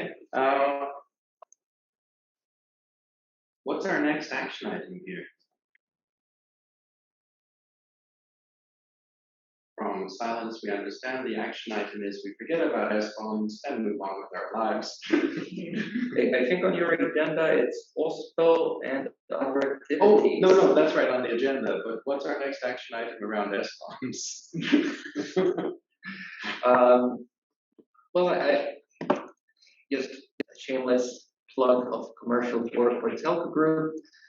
We meet the first Thursday of each month. We have a morning meeting and an afternoon meeting, European time, to accommodate both the US West Coast and Asia and Japan. If you're interested in what we're doing and the discussions, you're more than welcome to join, even if you're joining occasionally to see what's up. Otherwise, we're looking to populate the GitHub with the draft specification that we have so far. Comments and suggestions to that is, of course, most welcome as well. And also sort of a more description of what the group is doing. Also, if you're in an industry or see a need for like a similar group, I don't know, for example, a finance working group within OpenChain, perhaps not to replicate this work, but to do something else, I think Chain would welcome that activity as well. Absolutely. And healthcare, healthcare would be great. If we could have a couple of healthcare companies step forward, regardless of size, and just maybe get a working group together, just as a forum for them to discuss issues. And for those of you who are on the call and thinking I'm not in a telco, like Jimmy said, it's totally fine to join the telco work group. All of our work groups are permeable. You just turn up, and you'll find that domain experts, like we have in the telco work group, for instance, Mokina, we've got Ericsson talking about stuff like SBOMs, and you can learn a lot. So why not? in the specification which you mentioned, does that include some of the discussions today around proposals for SOMs? Yes. I think there is a Google Drive document. Unfortunately, that's not available to everyone due to restrictions, for example, in China. That's why we're migrating it over to GitHub, which should be available to everyone. It's also more easily editable, I would say, and keeping track of version control and support.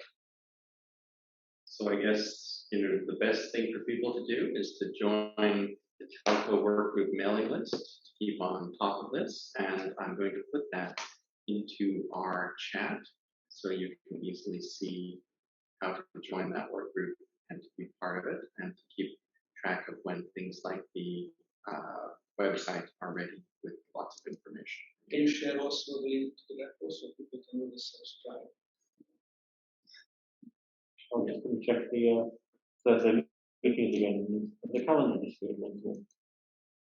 I understood that last in the calendar, but yeah, last one was missing because it was not very well attended. Yeah, but that's it was me and Market. Yeah, we had a great conversation. I mean, actual OpenChain calendar itself, it wasn't, you've moved it to the front page, haven't you?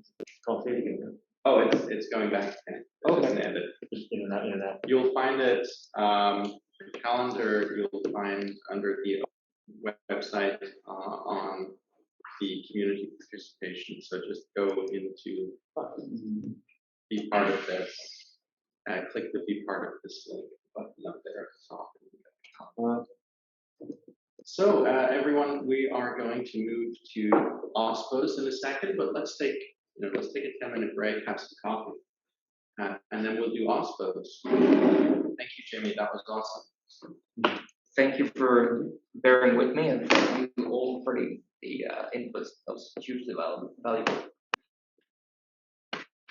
I'm going to just improve our speaker positioning so that we will have greater clarity as we do OSPOs.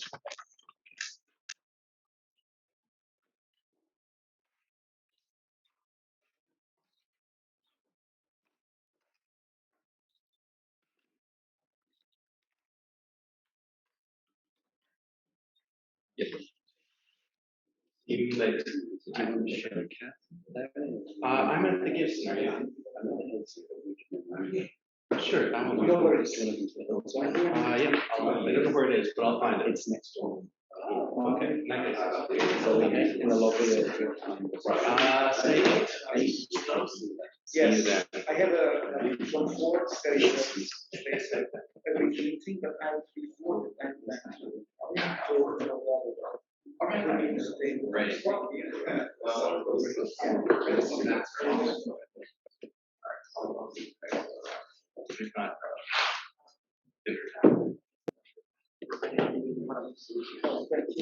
Yeah.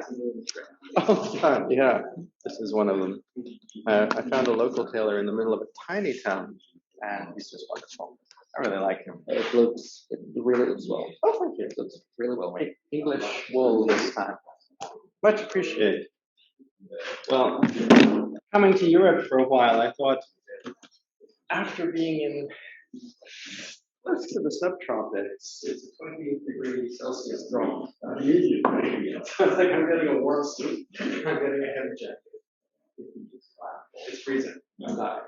I know it looks. I'm like, this is comfortable. I don't know if you're laughing. Last night I was hoping that Santa and her husband, they just moved to Sweden maybe a year ago, and it was like, Oh yeah, I met her in South America. yeah, and he was like, "No, I don't carry this."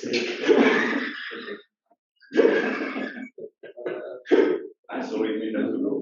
We'll keep in touch. See you later. Yeah. Oh, my wife was similar. She was looking at weather in places like Ireland and was saying, you guys. I have a colleague. His wife is from Market. So, but they live in Malaysia. sorry for her, but they tend to go back every year. And 1 year, but how about we north Sweden for my colleagues, nature and give our scouts a lot. And we took so much for the idea until 2 o'clock. Like, no, we're not doing this. We're not spending summer in that cold like this. You have to wonder, originally, as humans migrated, like, who went into the wilds and freezing places of Europe? Like, this is it.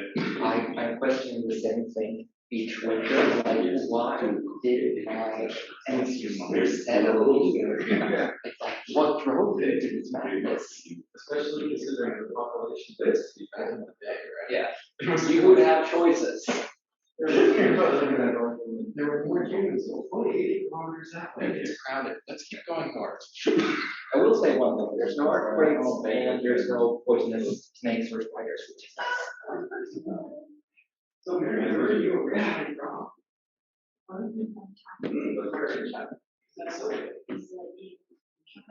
Yes, of course. Oh, very close, actually. Oh,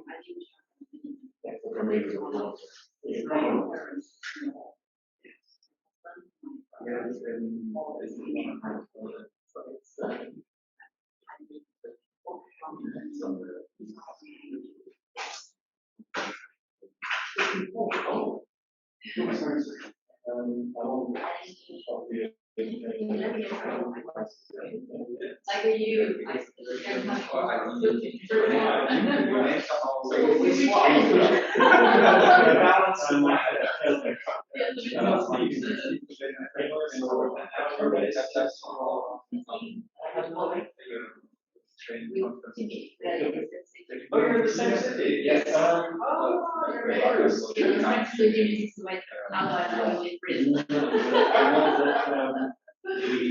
So you've been there 11 years already. A long time.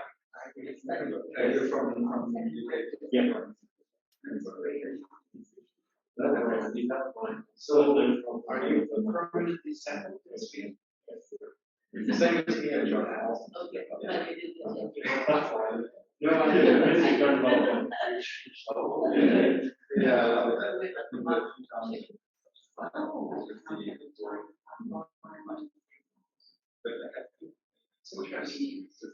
So the Japanese can't have more than one novel.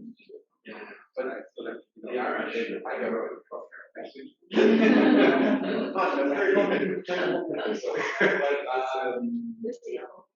yeah, right. Yes, I came on the weekend, so I had a lot of time. So I spent time with my boyfriend. Yes, and another exhibition, I guess I decided to make my own outdoor dining table.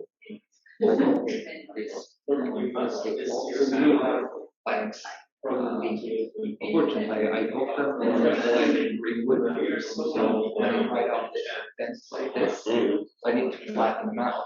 And it's really one of my primary pictures, like word flattener. The simplest way to do that was by hand writing, going slowly backward,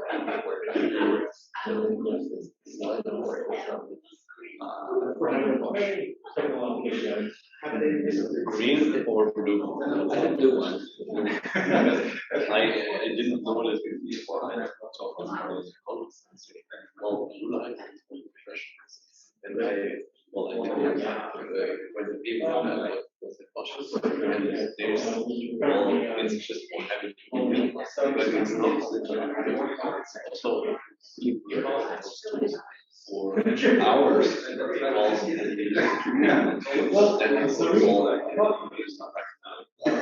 if you go on 200 kilometers something like that or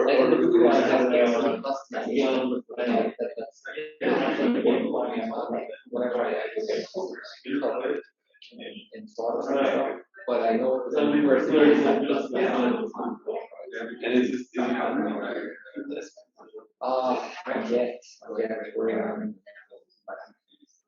It's like, we got kids, it was one of those projects, like, oh, I'll have an hour in the evening to do a little work on it, and then you guys want to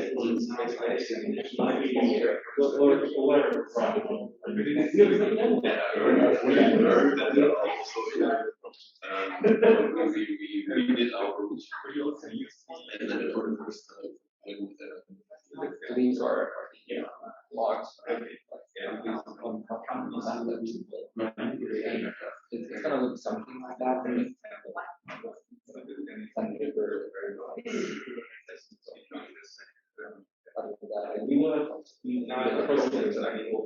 Well, so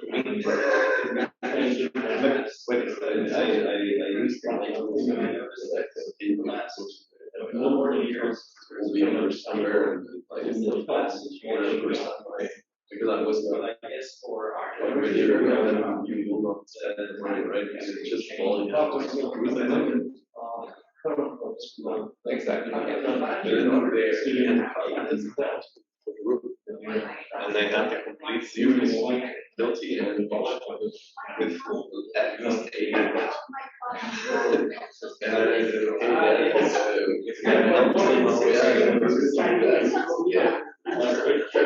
said, machine. I was like, wow, I didn't know that. That really broke my arm. Because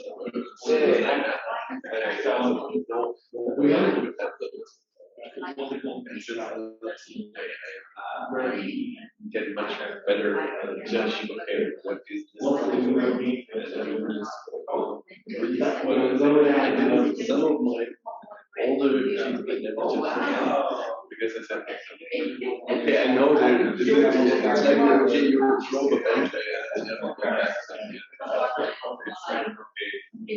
Also other things were said, okay, I will not do this. I just want people to do this. Because I saw professionals doing it, and then and if you invest in the wood now, it's in place. I don't be a house.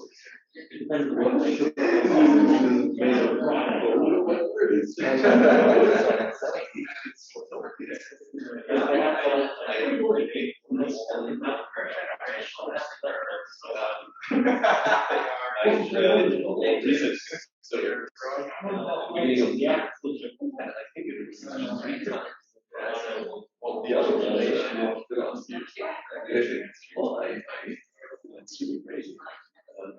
And it's I always thought it would be good to have such a barn. If it's actually like I think we're putting it in there, then just make your I only have to find one room without a yeah, so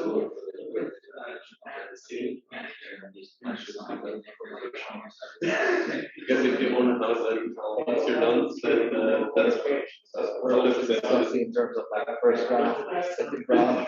Yeah, then you just go ahead and start again. So we're done with the first round, and I wouldn't change any of the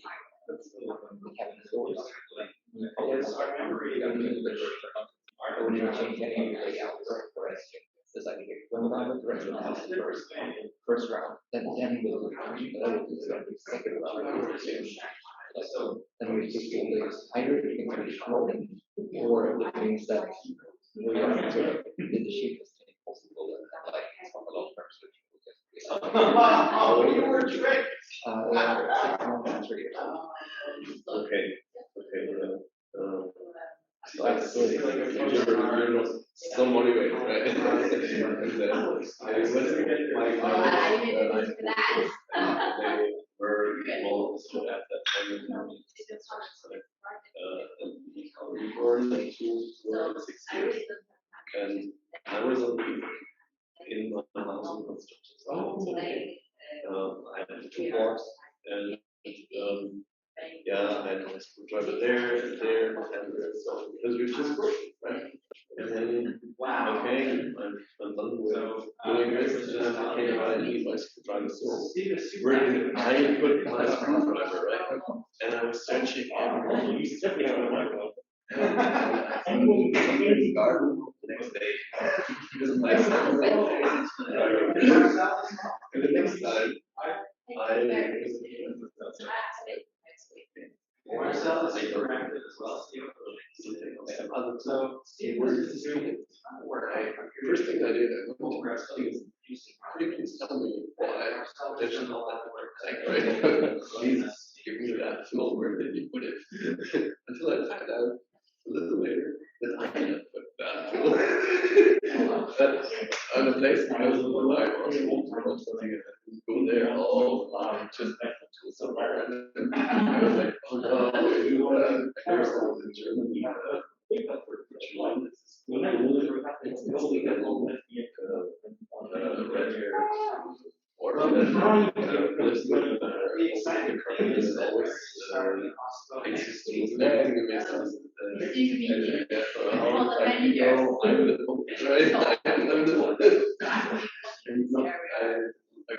Get really careful not naming my kid goodness and really careful.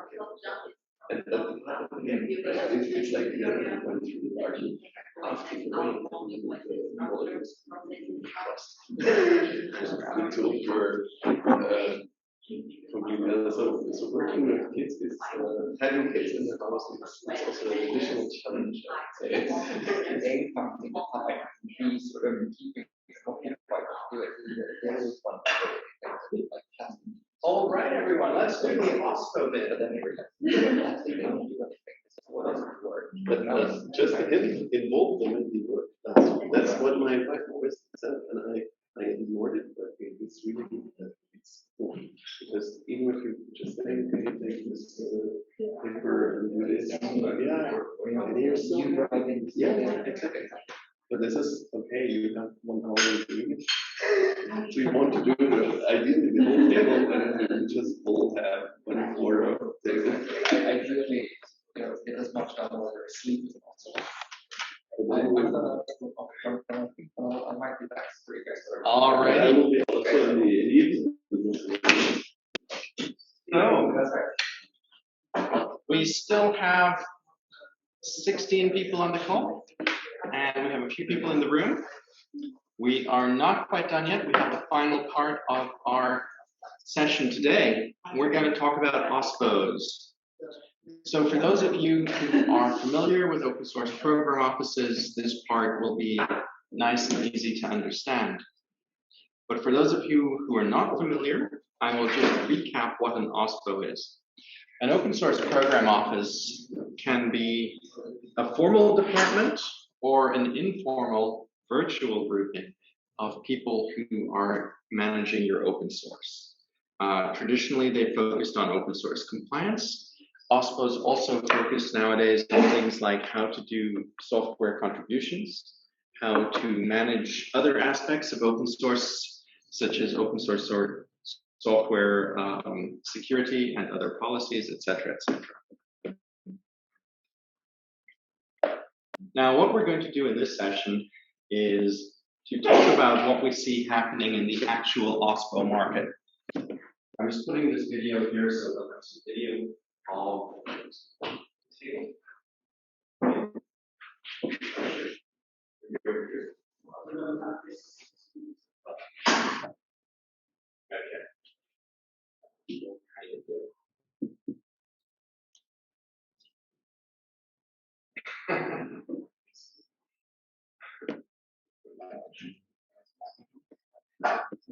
Let's just move around the wall just to make it more challenge.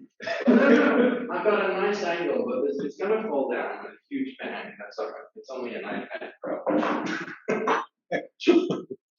Okay. So there is a project that deals with open source program offices in the Linux Foundation. The project is called To Do Group, and they are quite influential in the space. By the way, if you want to see the big video of us, you simply click View for the videos and choose Speaker. So To-Do Group talks about how you can have formally staffed or virtual open source program offices. And in our session right now, we're going to talk a little bit about what we've seen in the market regarding OSPOs and other open source management. The reason we're talking about this is because OpenChain is sort of the high-level beginning point for many companies as they address open source.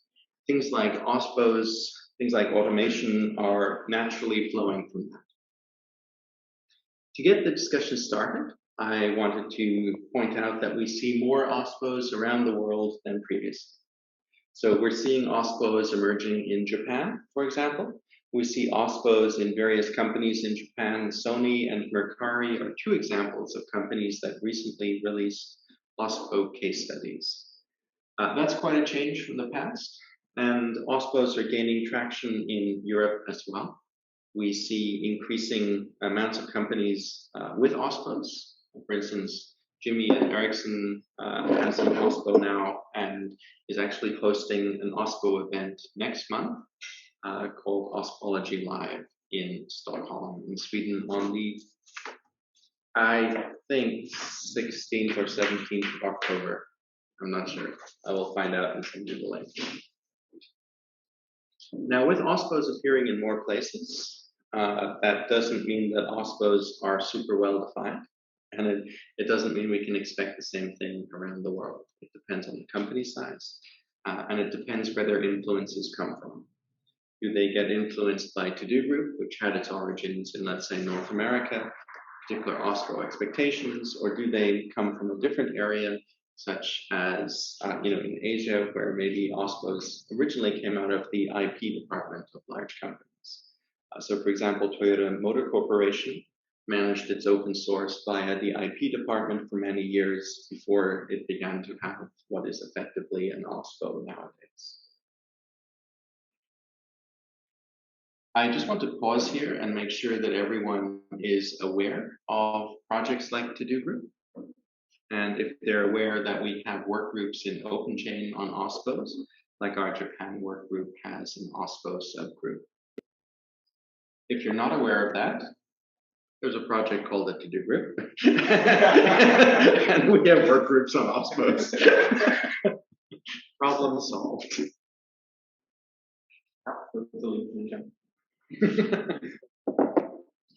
The question, I suppose, for us is what can we do next to support OSPOs, especially because many companies are getting approval for and launching OSPOs.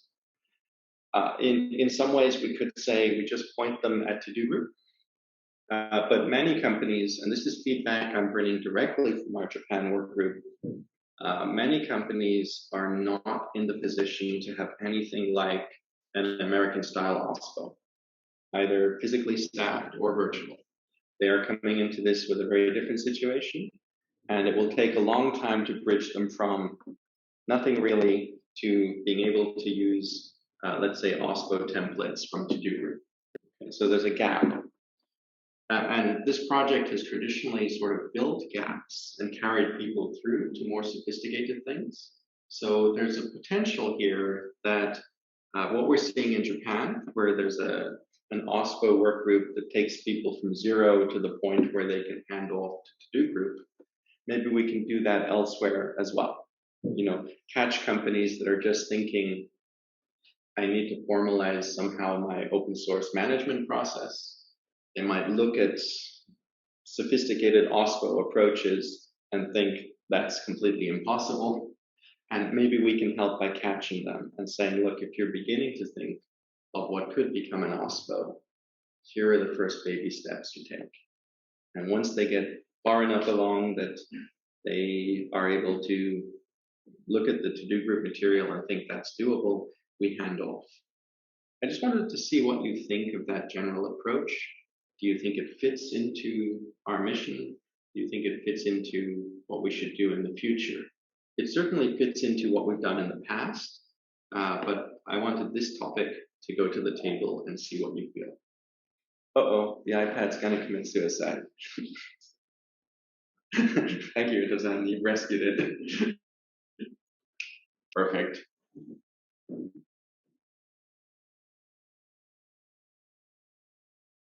Nice framing. That's great.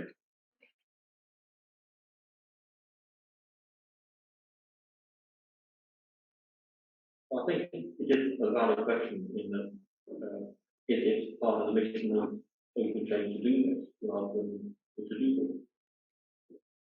Yes. And yes, as in you've got a good point. So our mission.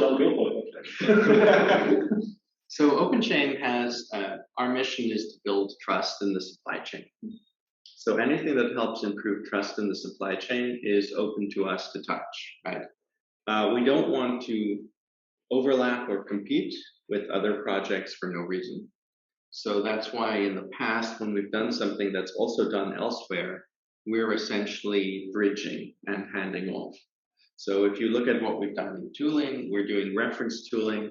We're not trying to build tools. So we hand off to the tooling projects and so on at that stage. So in this case, I think it would be a case of how do we take people from an aspiration that they should be able to do something to the point where they're ready to begin execution and able to read, like the to-do group set up an OSPO and think, oh, this is realistic, as opposed to this is terrifying. But that would be a limited thing, and it would probably be, literally a case of let's get people to the starting point and hand them over then to something else, help them get to the maturity point. In some ways, I think the playbook for development at the moment are sort of addressing it, in that they are mainly focused on setting up OpenChain compliance, but in the process of putting together a group that is working to do that within a good organization. That's a very good point. So Steve is one of the major contributors to things like our playbooks. And for those who aren't familiar, our playbooks are not prescriptive, but they explain how do I go from zero to beginning to use the ISO standard for open source license compliance. And the way we frame that is to suggest that a company begins to create an OSPO, a very, very simple OSPO. And we suggest that it has 2 or 3 people, and that gets the conversation going. Yeah, I would ask a question. Are we really lacking something? Are we really lacking information or guidance at this point? Or is it more the challenge within a company that this topic having an OSPO is realized correctly and that the funding is available and the staffing is available? And I mean, we could write a ton of documentation. If there's no funding within a company, OSPO will not be set up. Right. So, I mean, we're talking to many clients, and as you say, there are OSPOs in all kinds of sizes. Just talking to someone, and this person of a rather large company said, okay, we have an OSPO, this is one person doing everything. To other companies who have well-staffed OSPO with all process enablement and so on. Yeah. So for me, the question really is, do we need more documentation guidance? Is there something missing, or is it really up to the companies to sell the idea or the requirement and the importance of OSPO internally and then get the ball rolling? And that's a really good point. I have a question for Ito-san about this. So with the Japan OSPO sub-working group, my understanding is that the main thing the Japan OSPO group is doing is sort of providing a friendly local community support group. Here, honestly, I didn't join well at the working group, but Ninja-san quite well discussing that group. However, in Japan, as you know, not so easy to make a OSPO. So still voluntarily OSPO-like activity help even in major Japanese company. Yeah.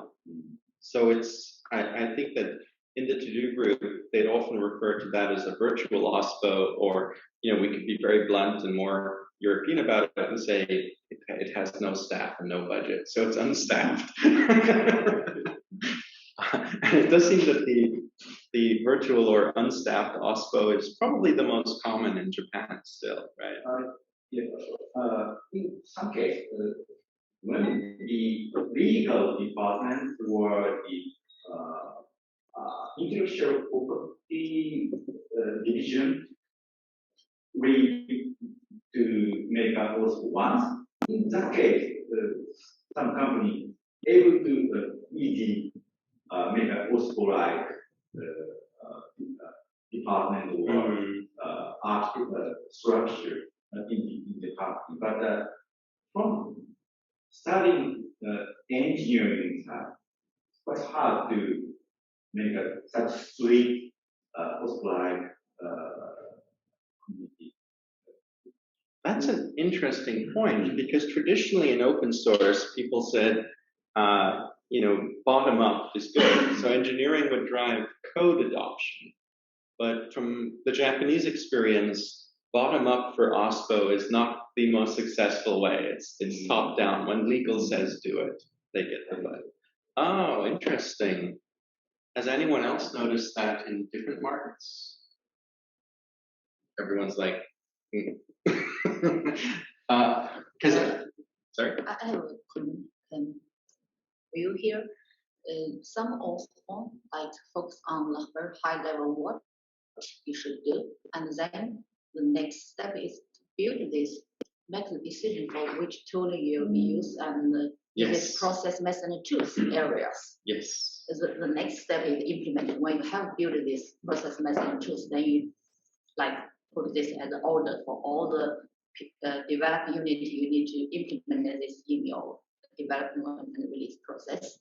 So the OS form I see currently in this meeting events is very different, organized in different companies. Yes. So, but how to? It's difficult to have a clear order. In fact, it's always connected. That's a good point.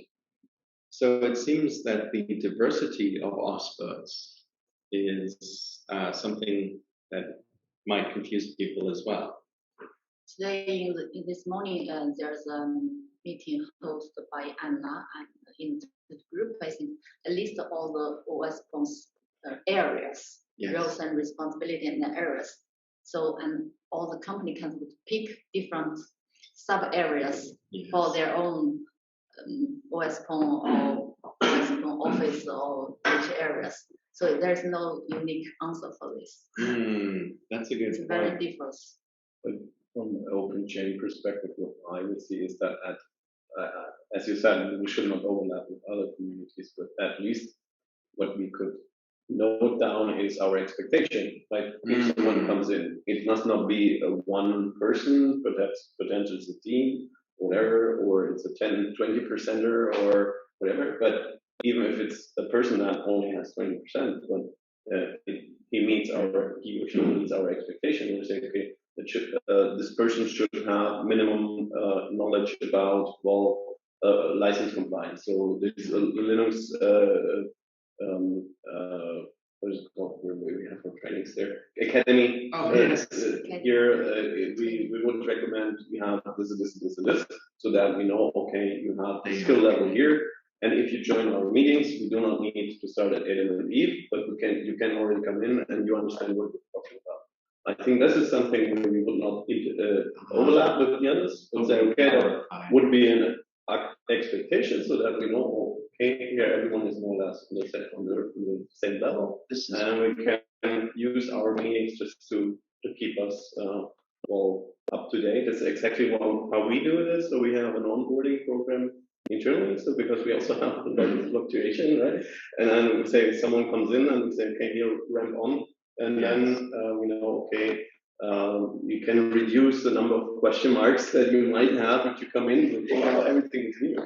That you have an offline possibility to say, okay, that's the level that I can teach myself, try to train myself, and I can come in and see, okay, I know this is where I found the document, this is the topic areas, etc. And the implementation of this will be done by the team. So that That's a really good point. I mean, looking at that and based also on what Mary said, it sounds like there's two things where we could really contribute. One is continuity. That your open source program office needs to have some method, like let's say policies and or staffing approach. So it's not just relying on Marcel, and that it's more than that. And the second thing is that if OSPOs are made out of many different choices, that we have a minimal set of choices that indicates people have the ability to run a compliance program. Because someone could say, yes, I have an OSPO, and it could be completely useless for compliance. Exactly.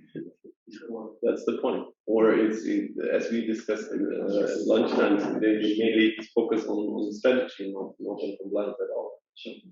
Yeah, or an OSPO that focuses on developer contributions, for example. I usually focus on the how to resolve the problems. Yes. Yeah. I think that's important. It fits into our kind of practical mandate. How do we make this very useful for the supply chain? Because we're always supply chain. So yeah.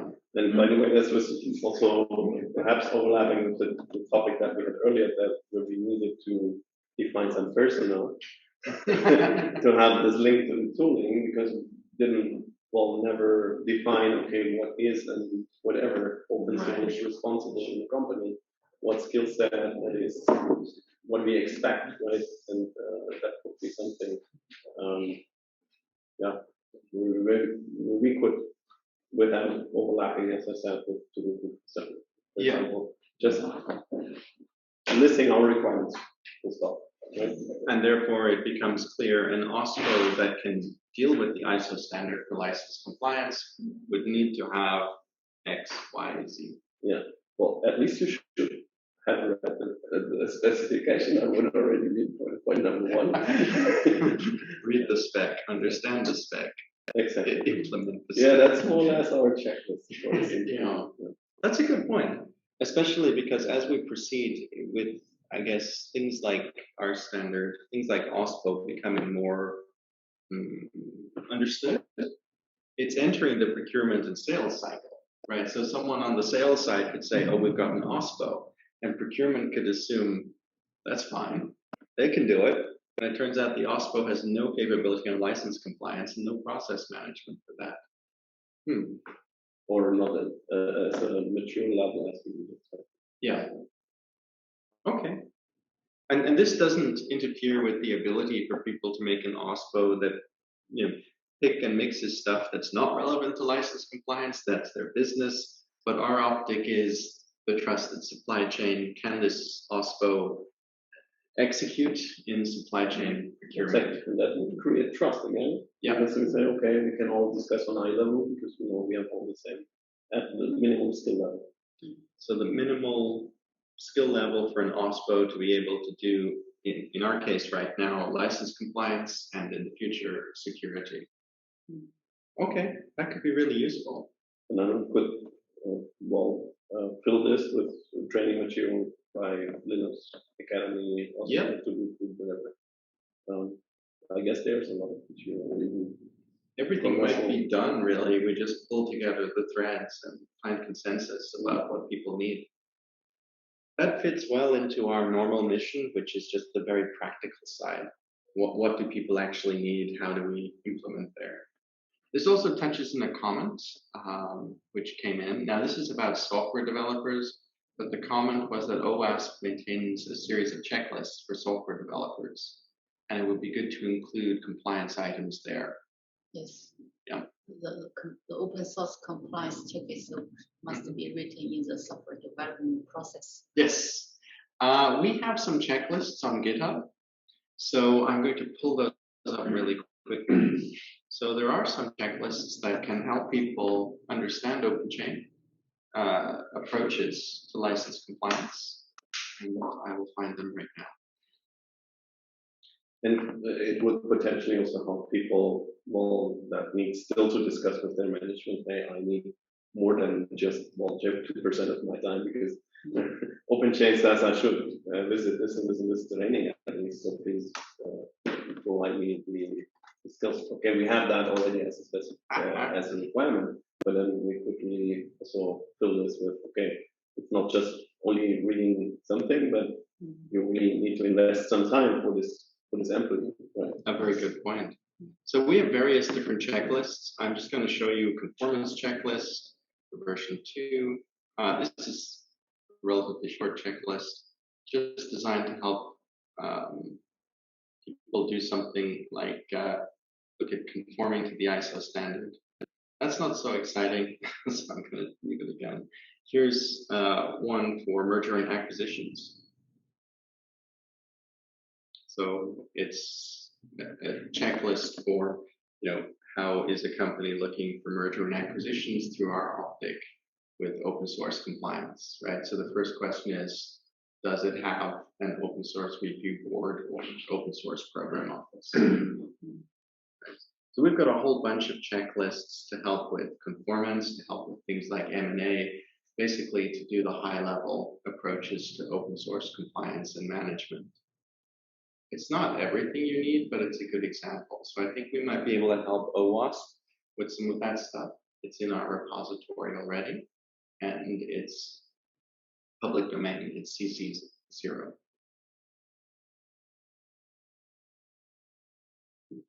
For those of you wondering, why does OpenChain have M&A lists?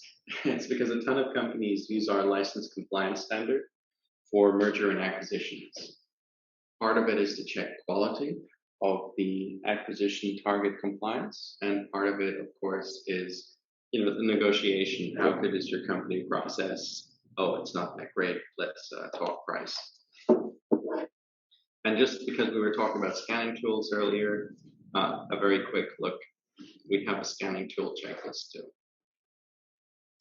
So, knowledge base sizes, updates, and so on. This helps you understand if the tools you're looking at, and take care and be well. Yeah. This helps you understand if the tools you're looking at are suitable for your desired outcomes. All right, I just flagged that because we do have some checklists. Leslie, I'd love to work with OWASP, so let's collaborate with your team and see what we can do.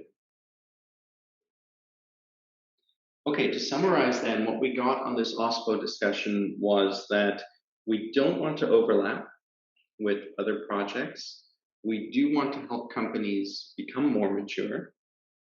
And based on Marcel's proposal, one of our main contributions could be to help frame what would be the minimum requirements for an OSPO that's good at license compliance. And what would be the minimal requirements for an OSPO that's good at security, for example. So this means that if someone was building an OSPO with no capability for license compliance, we would be able to say to them, wait, you can't just have contribution guidelines and some developers who like contributing. You need to have someone trained in license compliance, and so on and so forth, which might sound obvious, but we must never overestimate how much the supply chain needs help. It really does. I want to pause here and see if anyone has any comments or questions.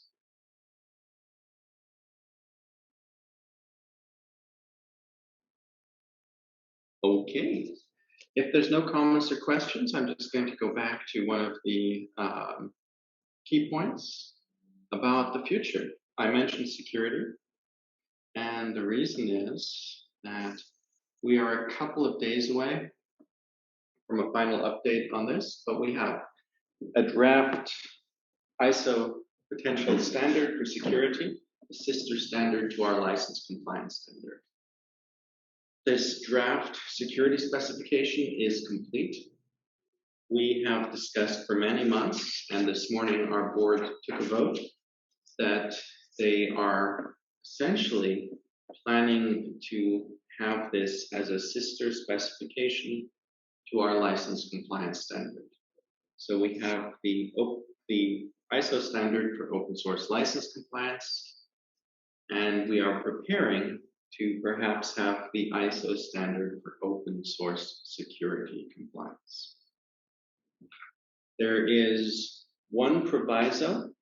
There's a review going on with the ISO ISO working group on security to make sure that it doesn't conflict with existing work. We will have their final feedback on the 19th of September. If there's no critical conflict on the 19th of September, then we will submit our draft specification into the JTC1 pass process. The JTC1 pass process is publicly available specification process. It takes a complete and ready standard, in our case, a security standard, and turns it into an ISO IEC standard without re-editing. The process takes 9 months. So basically, if we're not stopped due to a critical conflict with existing ISO work groups, after the 20th of September, we will begin to submit for a new security standard. And that takes about 9 months. So that would give us a sister standard to OpenChain ISO 5230 license compliance. We would have a security sister standard around end of June 2023. Now, of course, other projects like OpenSSF are aware of this, and we're not overlapping with them either. Just like we define the high-level processes for license compliance, the draft security standard does the same for security. I wanted to just highlight this to you because we had the board meeting vote earlier today, and that puts us in the position where it looks highly likely that we will proceed with this. If there's no conflict, like I said, after the 20th of September, we'll begin the ISO process. But even before the ISO standard is approved or hypothetically not approved, after the 20th of September, we'll start to prepare the security specification to be promoted as a de facto industry standard ready for adoption now. Okay, so we're coming to market. And that update will happen next week. Does anyone have any questions about that? We have socialized this multiple times, but some people might not be briefed on it, and it's totally fine to ask questions. We always want to answer any questions about any detail.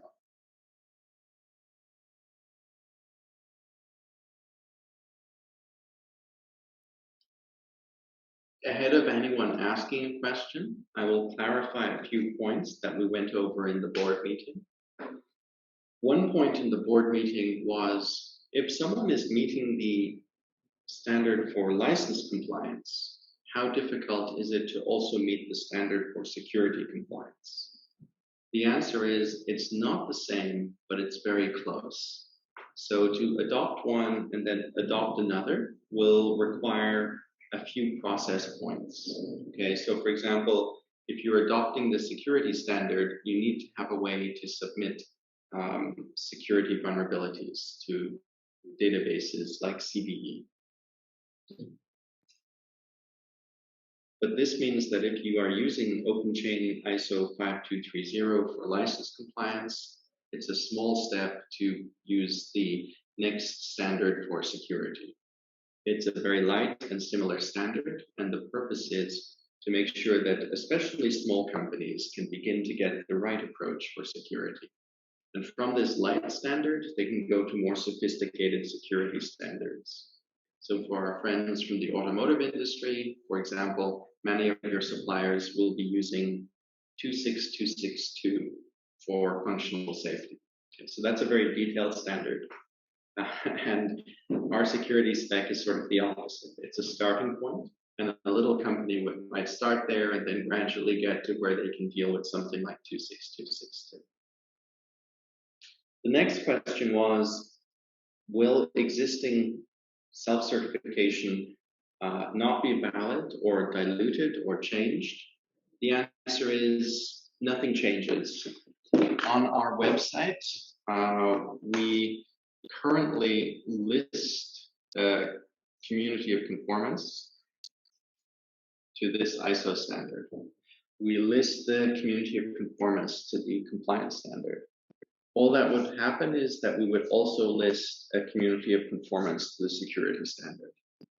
So people who've already done ISO 5230 would still be highlighted. They wouldn't lose anything. They wouldn't lose any status. There would just be a second ISO standard they can adopt and promote the adoption of. The final question we came across was, if I wanted to adopt the standard, would it be hard to do that? And the answer is no. It will be exactly the same as the current one, in that you will just fill out a questionnaire. And it will be almost the same questionnaire as license compliance. So we would just end up having two self-certification questionnaires, one license compliance and one security. And that's it. So after the 19th of September, we'll have a look at the feedback. If there's no blocking item, we will proceed, and there will be a de facto security specification from the OpenChain project. And then around the middle of next year, if there's no problem, there'll be an ISO standard as well.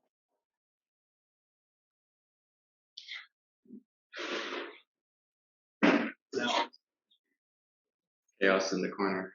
As part of going to market with these things, we will be doing a lot of advertising of the fact that OpenChain is OpenChain is more than license compliance. We actually always have, our project charter is about a trusted supply chain. So we're here to have trusted compliance information in the supply chain. License compliance is where we started. That doesn't mean it was the end point. And that's why this security standard is being prepped. Marcel, you were out of room, so I'll just rebrief you. No, I just want to let you know because it's really cool. So we've had the draft security spec for a while. This morning, the board voted that pending a final review by ISO work groups that there's no critical conflict, we're submitting the draft spec into the JTC1 pass process, which would give us a new ISO standard in middle 2023 for security. We're looking for some feedback before that from working group, can't remember. Sorry guys, I think it's working group SC27. So information technology security. And they're doing a review finishing on the 19th of September to provide informal feedback. Are we overlapping or conflicting with what they do? And don't worry, I'll send an email to you with these details.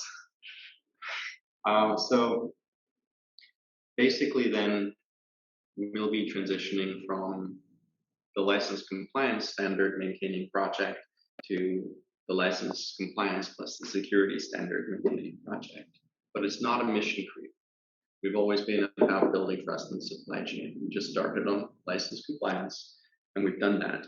And we've got forward momentum on adoption, and security is bothering a lot of people. So we're about to do that. Now, well ahead of these.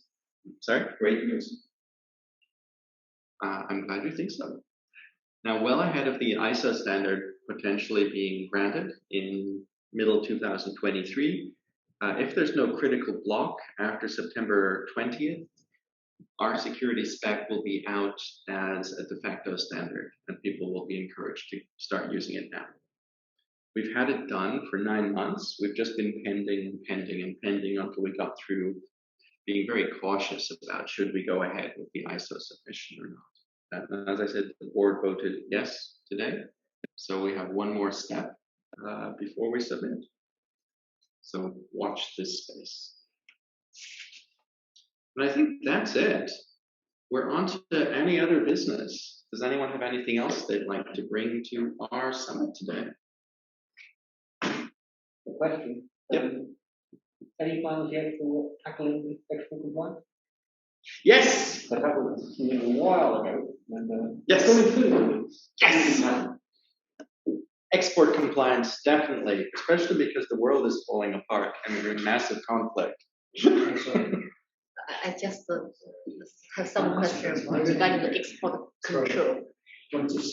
Like for my limited knowledge, you need to calculate like all these inclusions and all of this so open source code, where it is developed by which kind of a citizen from which country. I feel it's not possible today. It's so globally developed and contributed. It's very difficult. Okay, if I contribute or own the open source, have a two double citizen, US and non-US. How to calculate this? How to calculate that?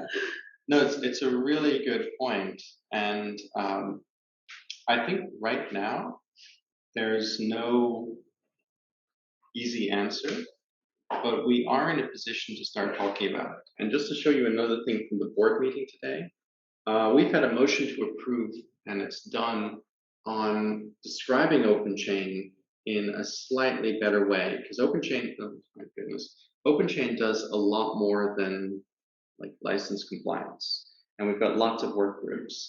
So we're going to clarify our work group structure to show the main items that we're executing on right now. So licensing, but also security. Automation we already have, but we'll emphasize that. Training we have, but we're going to emphasize that further. And export control is up there. So probably what we're going to do in the next month or two is have an export control mini summit. And we'll bring people together to talk about the problem.